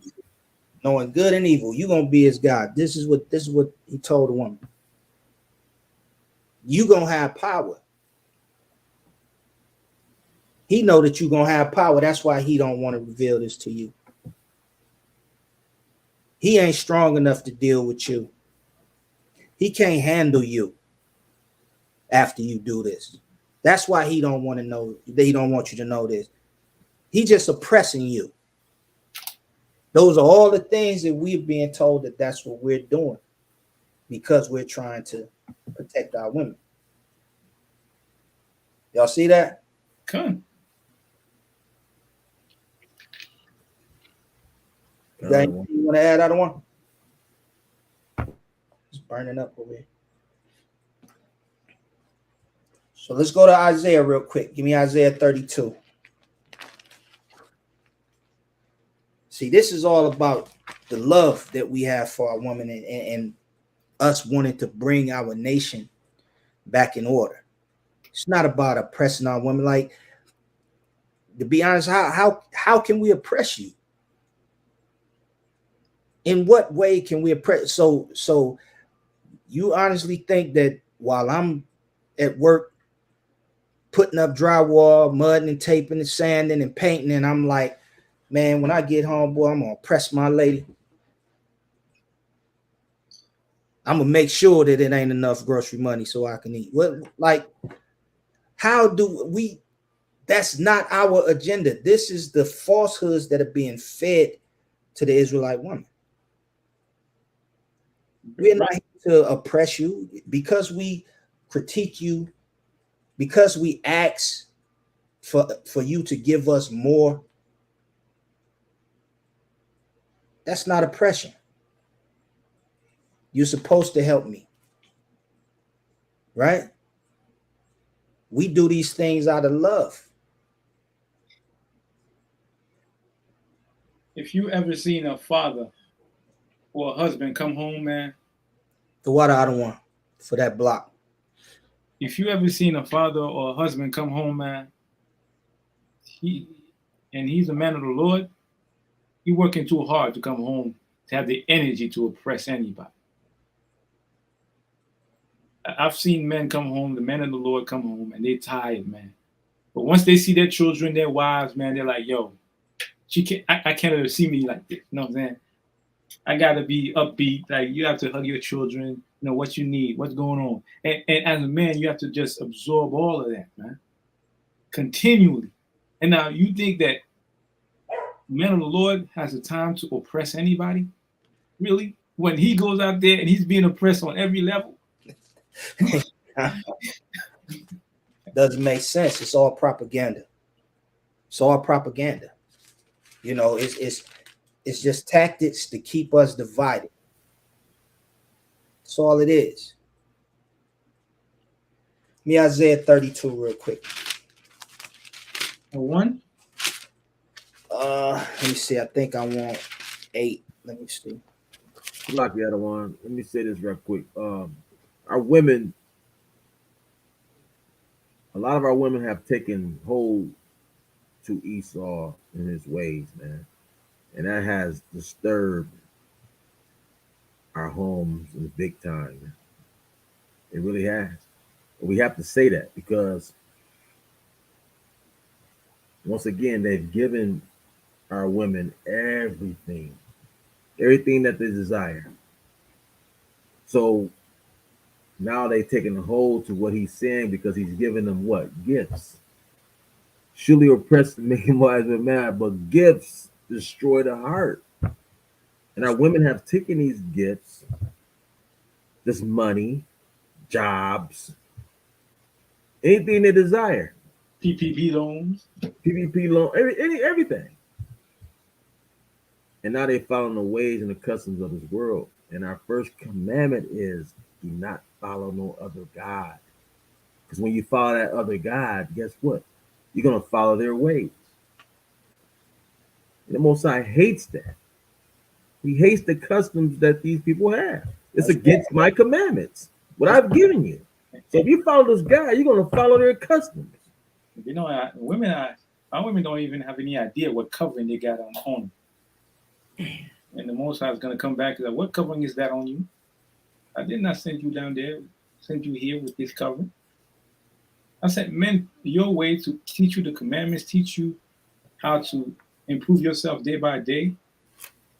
And you put this covering on you from this so-called white man and this white Jesus? Yeah, okay, I got you. Yes. I don't want to prolong you, but badgers fur. Just think about it. The Most High used to he gave our women badgers fur. There's no badgers in Israel. Is there badgers in Israel? There's no badgers in Israel. He gave our women badgers fur. He decked them out. They don't want that. You know how expensive that is? the gold and everything that they don't want that. Why? He gave them more than what they got. Today, in Deuteronomy, it said that our women didn't even put their soles on their feet on the ground, man. That's how they was being taken care of. That's right. Crazy. It would be. You don't want that?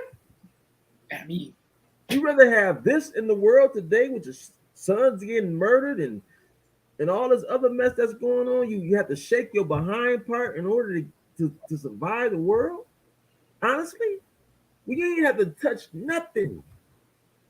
It was given to you like that. Crazy.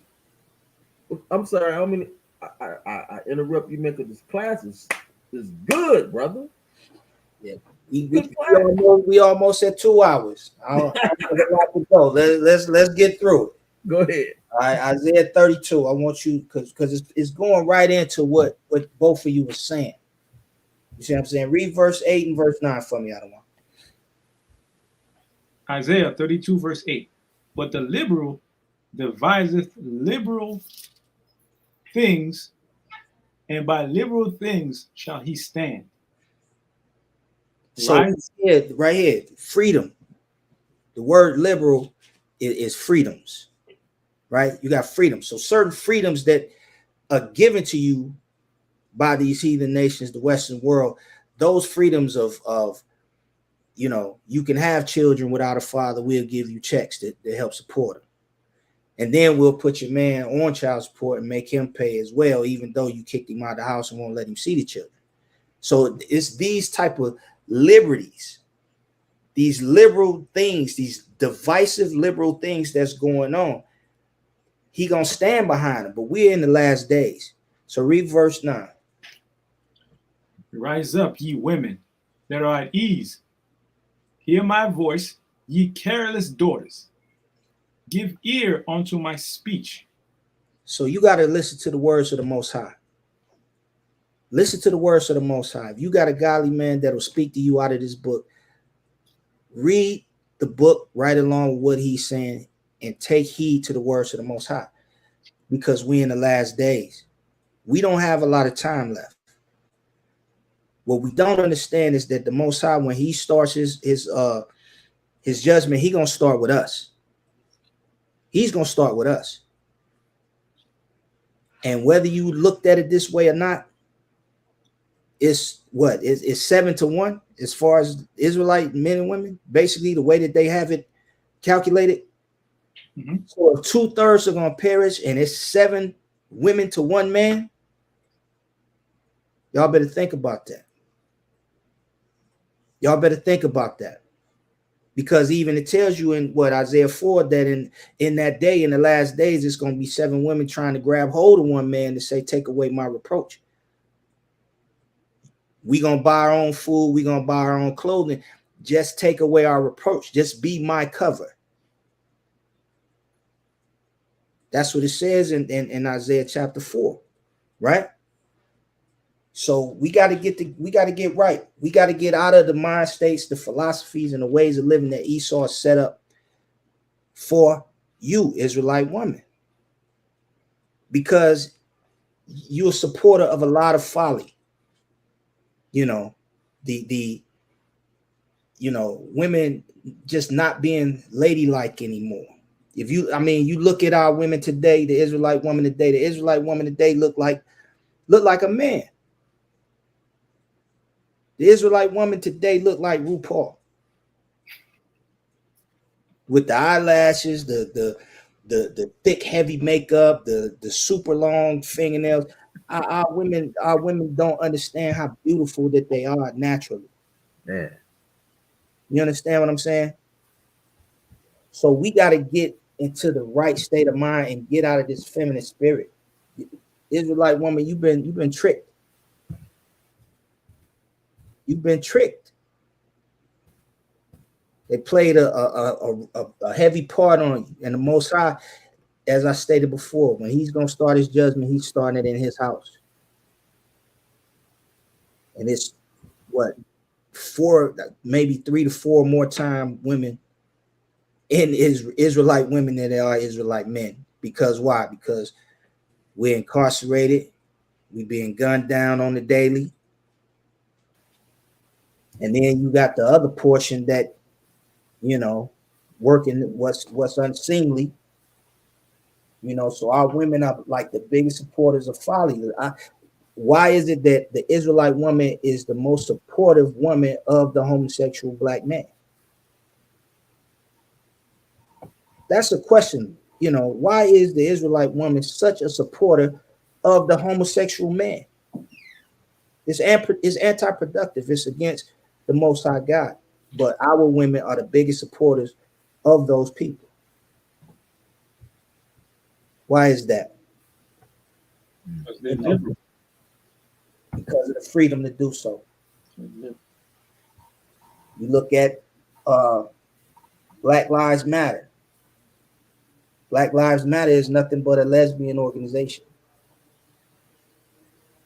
Yep. Stealing from the community at that. You see that the leaders of Black Lives Matter, what did they do? They got caught purchasing homes and luxury vehicles and things of that nature with the donation money that they were given. And then we got people going up in front of their house. I'm not gonna name her name. I don't want to, give her props for that. But she went in front of that lady's house, making a fuss, and that lady that stole that money, she started crying on TV. And it's like, you did what you did, but now you want sympathy? Really? How much are you gonna steal from the people? Not only do you take the money, but you want sympathy too for stealing. Like, come on. But if you go on the Black Lives Matter's website, it shows you that they support every lifestyle other than the nuclear family. They don't support the husband, the wife, and the children. They don't support that. God's order. They're being paid for that. She took that money because of that. Yeah, they gave that money to push that agenda. George Soros is the founder of the Black Lives Matter organization. He's a dirty Amalekite. Got your shirt, no shirt on, braless, showing all your stuff, and talking about you free and freedom and all that. Man, it's crazy, man. Black women been tricked, man. And all praise to the Most High that Roe versus Wade passed, because our women were 63% of the aborted babies. Gone. And who do you see out there? And it's crazy because the feminist movement is still duping the black woman. You got lesbian women out there talking about screaming, "It's my body," and they not even dealing with men to have children, but they're the ones out there with the black women screaming, "It's my body." It's your body, but you need the man's seed, right? In order to produce a baby, even if it's frozen, whatever you get it from, you still need it. Men that gave sperm to sperm banks aren't safe, because then women go to the sperm bank, get impregnated, and then they sue the man for child support. You know what? I read an article the other day that they're trying to implement a law to where the man will have to pay child support while the woman is pregnant, before the child is even born. Amazing.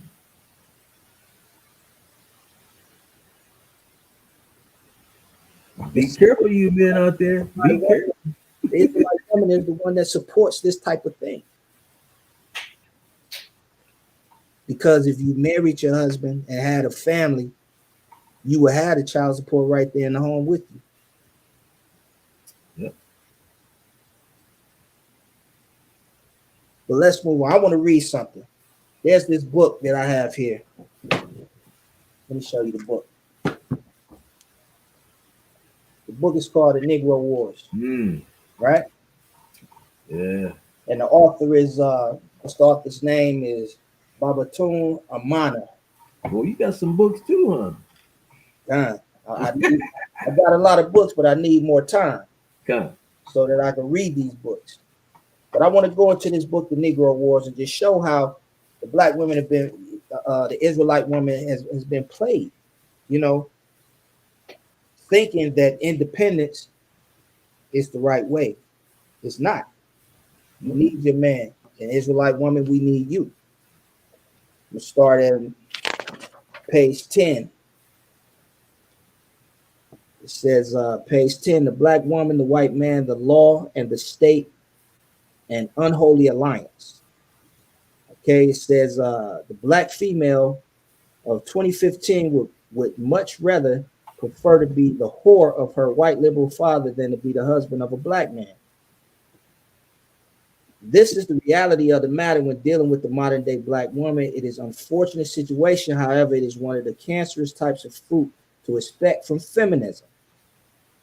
A complete lack of respect for your person manifesting itself in the form of offering oneself up to hire to those willing to pay the highest or for those who can give you the most treats and benefits. Black women have no problems being the side piece of their white master. Black women manifest their love for him in so many different ways, whether it be in the form of wanting to date or marry him, wanting to sire his seed in order to bring forth a child with good hair, or demonstrating a deep love for the system he set up. I mean, think about it. Was that Serena Williams, right? Yeah. Eve, Janet Jackson, Halle Berry. Hey, all the celebrities. Might as well go and say all the celebrities. That's right. Black women have always been accessible to white men. This has been the case since slavery times. In the days of slavery, the black woman was the preferred individual to deal with the various chores and tasks about the slave master's house. These chores would also include satisfying him sexually when required. Mm. Don't be fooled. A great deal of sexual encounters between black women and white men on the slave plantation were consensual. Not all were based on the circumstance of rape. Never allow a silly black woman to implement the Negro male brigades to persuade you to think otherwise. Now, because the black female was placed within a closer proximity to her slave master, she mistakenly believes that she is held in a privileged position. For the most part, the black woman would work around the house while the majority of black men would work on the plantation field, right? You got all of our sisters in the office buildings. Where are we? We cleaning the toilets, cutting the grass, washing the windows, taking the trash out.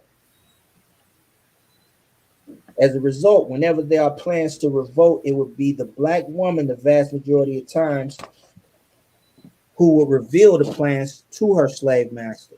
She would play a part of the spy, pretending to be in league with the Negro male, while at the same time feeding any information that was discovered back to the slave master. That goes back to scriptures that tell you that you're not supposed to pillow talk, man. That's right. Well, Not what? because we don't trust y'all, because the Most High commanded it for events like this. So when you have a disagreement with your woman, what's the first thing she want to do? She pick up that phone. Oof. I'm gonna say this, Lord. He said, "Woo." I'm gonna say it, man, for the good of all our nation. Listen, for me, if my wife or my rib called the cops, that's a deal breaker. I'm sorry. You sending a man to come and kill me, man. A white man to come and kill me. That's a deal breaker, man. I can't. That's right. That's right. Says, unlike the black male, she is for the most part, Salat, unlike the black male, she for the most part did not desire to be free. She enjoyed the benefits and the treats of being a slave master's bed wench. Django. She also had no problems grooming her young girls for the same purpose, right? What's that? Ecclesiastes 77, right? Give, destroy the heart. With the sword of heart. Yep. Skip over to page 12. It says the modern day black woman is property of the state. She is state owned, state funded, state run. This has been the case for the past 50 years. At the end of slavery up until 1960s, the black family unit remained intact.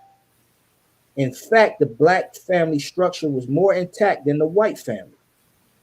According to the census records between these times, 85% of black households consisted of two parents.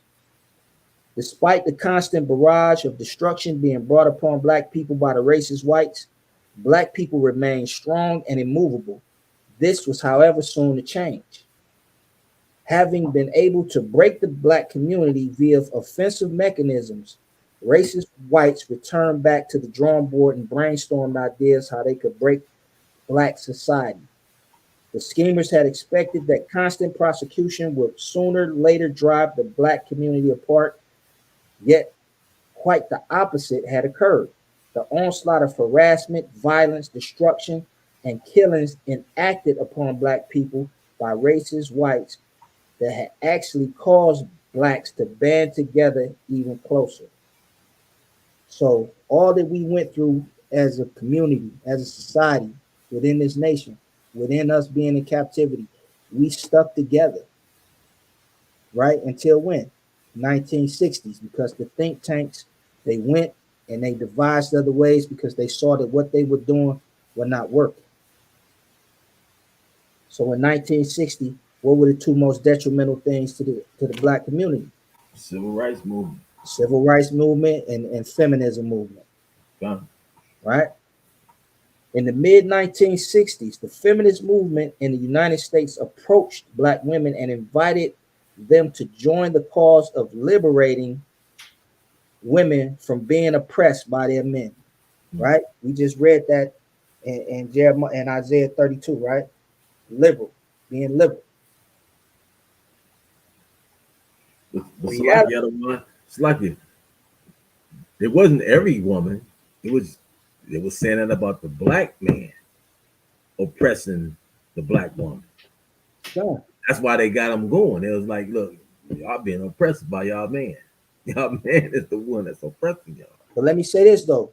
The oppression that they were speaking of, they made it that the black man was oppressing the so-called black woman, but they also the lesbians were speaking out against white men, saying that they weren't being treated equal, getting equal pay, being able to work equal jobs and things of that nature. So these were the lesbian Edomite women that was saying that against the white man. It wasn't the wives of the white men that was saying that. Right. So those lesbian white women tricked our sisters into believing that we were oppressing them as well. And not to interrupt you, what are they doing today? They combining that together. That's our oppression, our struggle is their struggle. Right. They're doing the same thing. What is that? That's the Black Lives Matter movement. Right. That's the combination of the black woman and the LBGT EFG, whatever. You know what I mean? So that's what this is right here. Yeah. And it says the reality, however, that both black men and black women were being persecuted together. Mm-hmm. And black men had never oppressed their women. However, the greed and the selfishness and the selfish nature of women can always be counted on. So black women began to slowly separate themselves from black men and join the movements. This was the principal bad decision black women made in bringing forth about the first cracks of what was once a solid, immovable structure. I'm almost done, y'all. You good? I don't want to keep going, man. They enjoying this. This is good. Kind out of one. It says, having seen that black women had begun to abandon their families in exchange for so-called female liberation, the white liberal approached black women yet again, this time in the form of the U.S. government, and offered her an opportunity to partake in state welfare programs. The condition was, however, in order to take part, the woman had to have children and no husband in the home. The black woman jumped at this opportunity and dived straight in. This was a bad decision. Number two, the black woman had made in sealing the destruction of the black community and the black family. Black women soon after began to purposely opt for having children without fathers being involved in order to claim state benefits. Mm. Do not blindly believe the myths of the legends, the old wives' tales and fables that black women have proliferated over years concerning black men not wanting to step up to their responsibility as fathers. Though I do acknowledge that this may be true in a number of cases, it has now become clear and easily demonstrable that black women, for the majority part, attempt to keep their children away from the fathers in order to qualify themselves for government assistance. And not only that, there's been a census taken, and it states that black, and this is in 2021, it says that black men are the most active in the daily lives of their children out of any other race of men in the United States. It says that we partake more in reading, playing, bathing, diaper changing, teaching, nurturing than any other man of any other nationality in the United States. Okay. And you can look that up. But we're always given that persona as being an absentee father. Mm-hmm. And they skew the numbers a lot of times because we may not live in the house with the children, but we're still there showing up, picking the kids up to go to school, bringing them to our house before dropping them off back with the mother, so on and so forth. Okay. See, they try to play us by saying that we're not living in the household, therefore we're absentee or deadbeats, as they would like to call us. Right? Yep. So don't get me wrong. I'm not accusing all Israelite women of the things that are written in this book. Not at all. No. But, you know, hey, shoe fit. You know what I'm saying? Like Ezekiel, he had to go into slavery. He ain't do nothing wrong, but you still have to go. Nothing wrong. So the women have to teach the other women, just like it says in Titus chapter 2. Like the sober women have to teach the younger women how to be. How to love their husbands, right? Yeah. And their children. Huh? And you know what the thing about it is? There's always been so-called, well, not so-called, but Israelite women that have been strong in every generation. Rosa Parks, for instance, she stood up as a woman, no matter what. That was staged, I don't want. Listen, she still stood up as a woman, though. She's got arrested and everything. You might say she got arrested or whatever. I mean, got a stage, whatever. The fact is, she stood up, and the man was sitting there doing nothing. No, what I'm saying is, if you go back and look into that story, that story was fabricated, bro. The woman that would not give her seat up, it was not her. They staged her in order to tell that story, in order to get the civil rights movement. You got to understand, man, this is a whole nother thing, but like you said, the the movement, Martin Luther King, all of that, man. Martin Luther King was a CIA operative, man. All of this stuff was For sure. I agree with that. Rosa Parks. All of that was these think tanks came together and put all of that into place because they knew that once we incorporated with them, all of our financial institution would go to them because we had our own communities, our own cities, our own doctors, our own banks, our own, you know what I mean? But once we got integrated with them, we gave all those things up because, you know, white ice is colder. It might have been fabricated, but the story itself, the story itself is still there. That she stood up. Kind of, I understand what you're saying. You know what I mean? She still stood up. But you got what's her name? Ali, the so-called what's her name? She's a Shahrazad, yeah, the Muslim. yeah, the Muslim woman. What about it? She talks. She talks for the man. You know what I'm saying? It's always been a woman that's been stood up. What about the old girl with the afro? That's hiding out in Cuba. You know what I'm saying? There's always been women that have stood up and try to fight. No doubt, no doubt. You know what I'm saying? Not For the all. move. It's not a. This is not a bashing or anything like that. So I hope the women don't think that this is a bashing. Yeah, I know you got a lot. You done got a lot of love tonight. I was, truthfully, a lot of women got a lot of love tonight. It's not, a bashing at all. So I was just trying to, reiterate that so the women won't feel a certain way.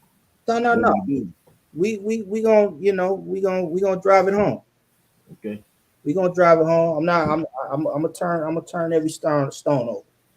So with the reading of the Negro War and also the Willie Lynch book, giving some background to what happened and why we ended up in this state.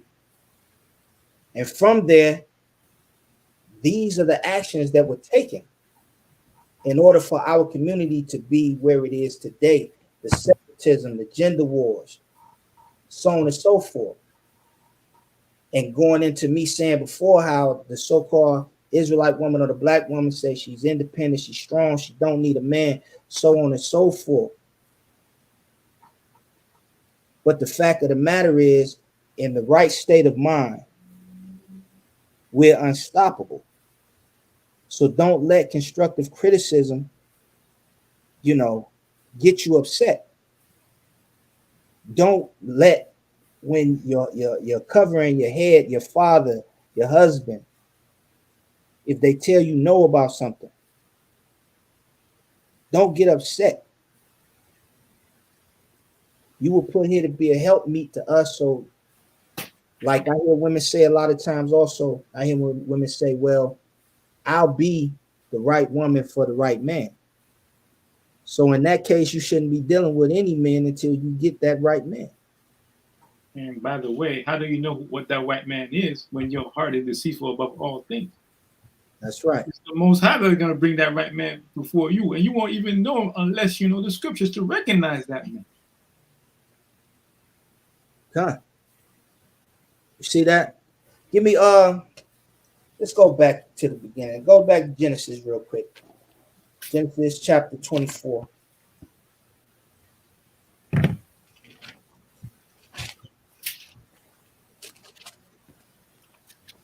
Genesis 24. Let's start at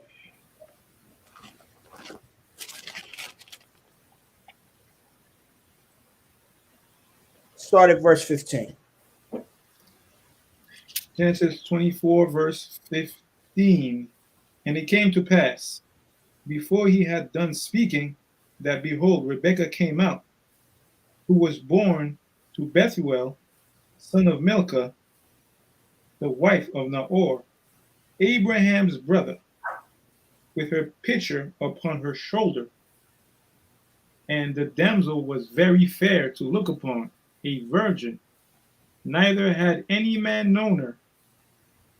And she went down to the well and filled her pitcher and came up.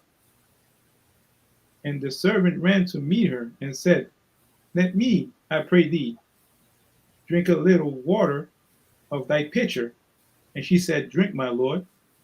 And she hastened and let down her pitcher upon her hand and gave him drink. And when she had done giving him drink, she said, I will draw water for thy camels also, until they have done drinking. And she hastened and emptied her pitcher onto the trough, and ran again unto the well to draw water, and drew for all his camels. And the man, wondering at her, held his peace, to whether the Lord had made his journey prosperous or not. Stop right there. So you see this? This is Rebecca. And you see she rushed to the aid of the man to be a helpmeet. She didn't know this man. She didn't have to wait to see if he was the right man for her to help. So Israelite woman, when we say, why do we need you? This is one of the examples here. We need you to help us, to be an inspiration. That's why we need you. Let's go to the next example of why we need the Israelite woman. Give me let's go back to Judges real quick. No, Salat, go to Ruth. Go to Ruth chapter 1, start at verse 14.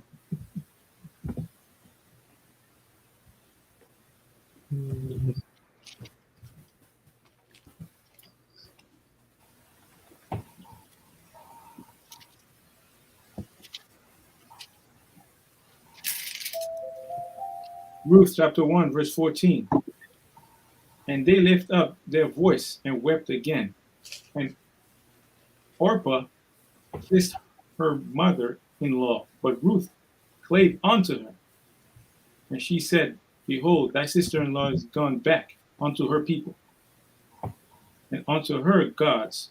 Return thou after thy sister-in-law.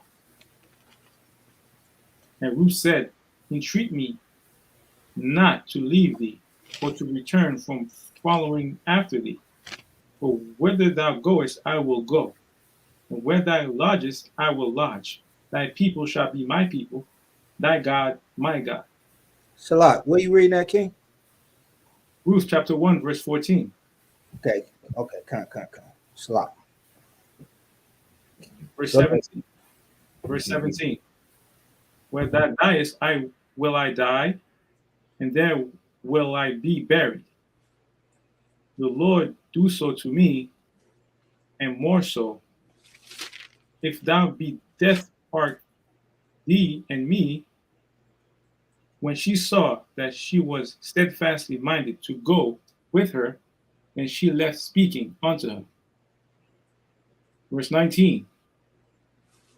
So they two went until they came to Bethlehem, and it came to pass, when they were come to Bethlehem, that all the city was moved about them.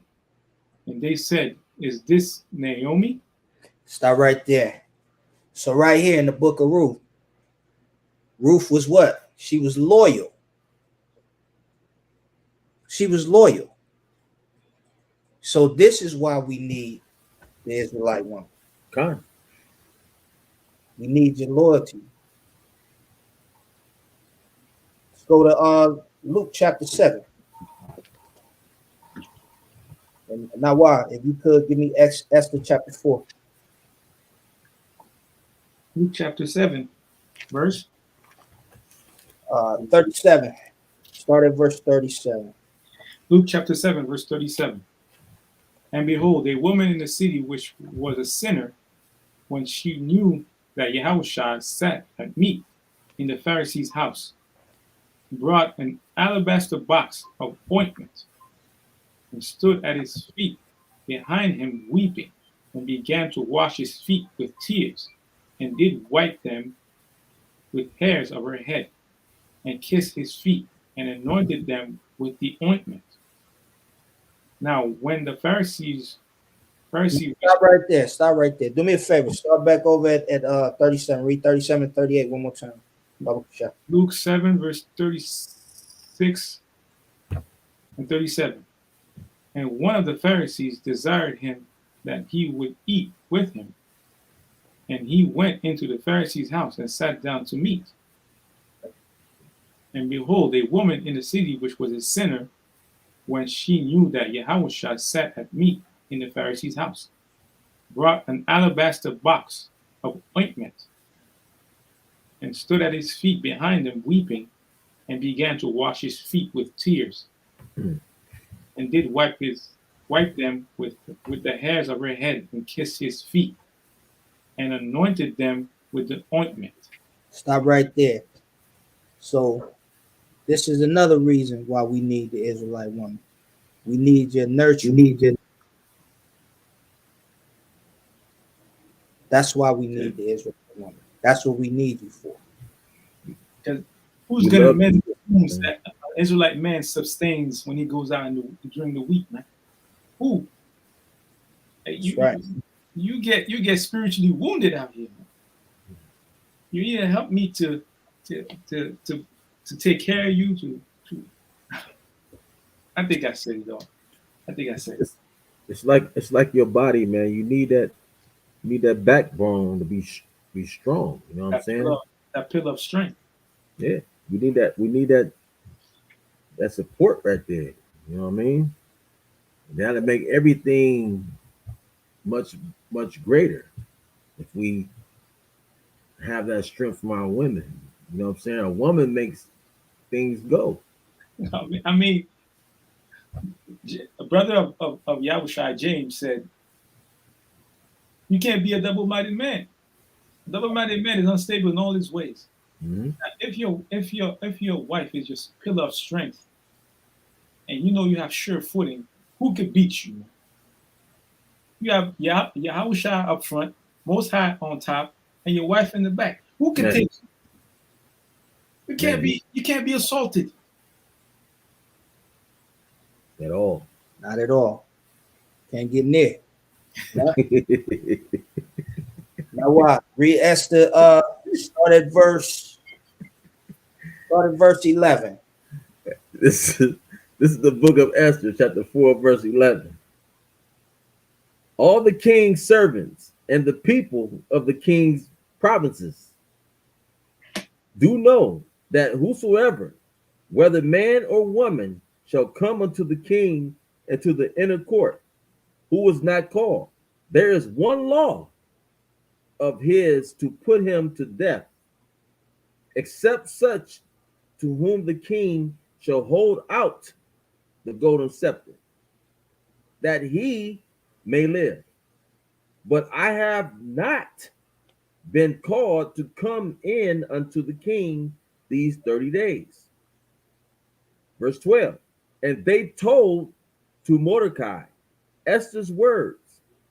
Then Mordecai commanded to answer Esther, think not with thyself that thou shalt escape in the king's house more than all the Jews. So hold on right there. So what's going on is that there's been a decree put out to kill that the Jews could begin to just be killed at random. And so Mordecai, his cousin Esther, was inside of the king's court. She was his favorite of all his wives. So he's telling her, listen, you have to get the king's attention. You can't let this happen to us.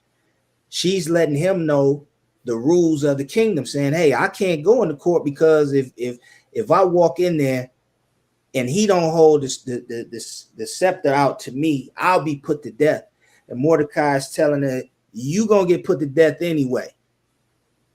So don't think that you special just because you inside. Don't just think that you somebody, you not going to escape the death and destruction either. Read on, Ottawa. So and the thing about it is the people were fasting and mourning. Remember, they were fasting and mourning and praying. And No. You jumping the gun. it, You jumping the gun. You it about tells to. you, yeah. Okay, my fault. Somebody, my bad. I, I know what you're saying. Okay, verse 12. And they told to Mordecai Esther's words. Then Mordecai commanded to answer Esther, think not with thyself that thou shalt escape in the king's house more than all the Jews. Verse 14. If thou altogether holdest thy peace at this time, then shall their enlargement and deliverance arise to the Jews from another place. But thou and thy father's house shall be destroyed. And who knoweth whether thou art come to the kingdom for such a time at this? So he's telling her. He basically telling her that the Most High is working, and He put you in this place because this was gonna come about us. You can help stop this situation. Verse 15. Verse 15. Then Esther bade them return Mordecai this answer. Go gather together all the Jews that are present in Shushan, and fast ye for me, and neither eat nor drink 3 days, night or day. I also and my maidens will fast likewise, and so will I go in unto the king, which is not according to the law. And if I perish, I perish. How gangster is that? Con, If I die, I die. con. Let's do this. Just do this with me. And I'm gonna go in here and I'm gonna get everything straight. Yeah, man. Body. Right? Body. About it, right? Yeah, cut. So here it is, Israelite woman. This is what we need you for. Your courage. Yeah. This is why we need you. Go to Matthew 26 real quick. Matthew 26. Somebody won't give up. I don't know what 26 and start at verse 6.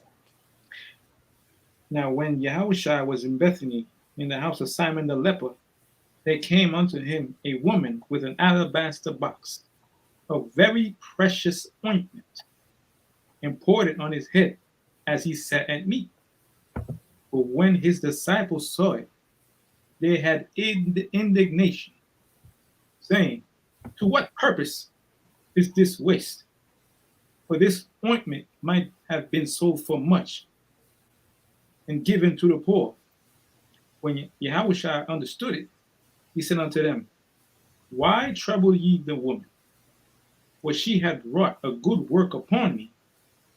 For ye have the poor always with you, but me ye shall not always. For in that she hath poured this ointment on my body, she did it for my burial. Verily I say unto you, wheresoever this gospel shall be preached in the whole world, there shall also this, that this woman had done, be told for a memorial of her. All praises. So in your righteous state of mind, Israel woman, this is why we need you, Israelite woman. We need your compassion. Con. And with that, I want to say all praises, honor, and glory goes to the Most High Power Yahweh, by Hashem and Mashiach Yahweh Shah. This is A.O.C. This is the Wednesday Bible lessons. We want to say the water for joining us again. And Shalawam. Shalawam, people. I Love hope y'all. I hope for Sister 101 it was long enough. Kind. And with that, y'all, big ups to y'all. Thank y'all for y'all support. We love y'all. Shalom. Shalom. Shalom, sisters.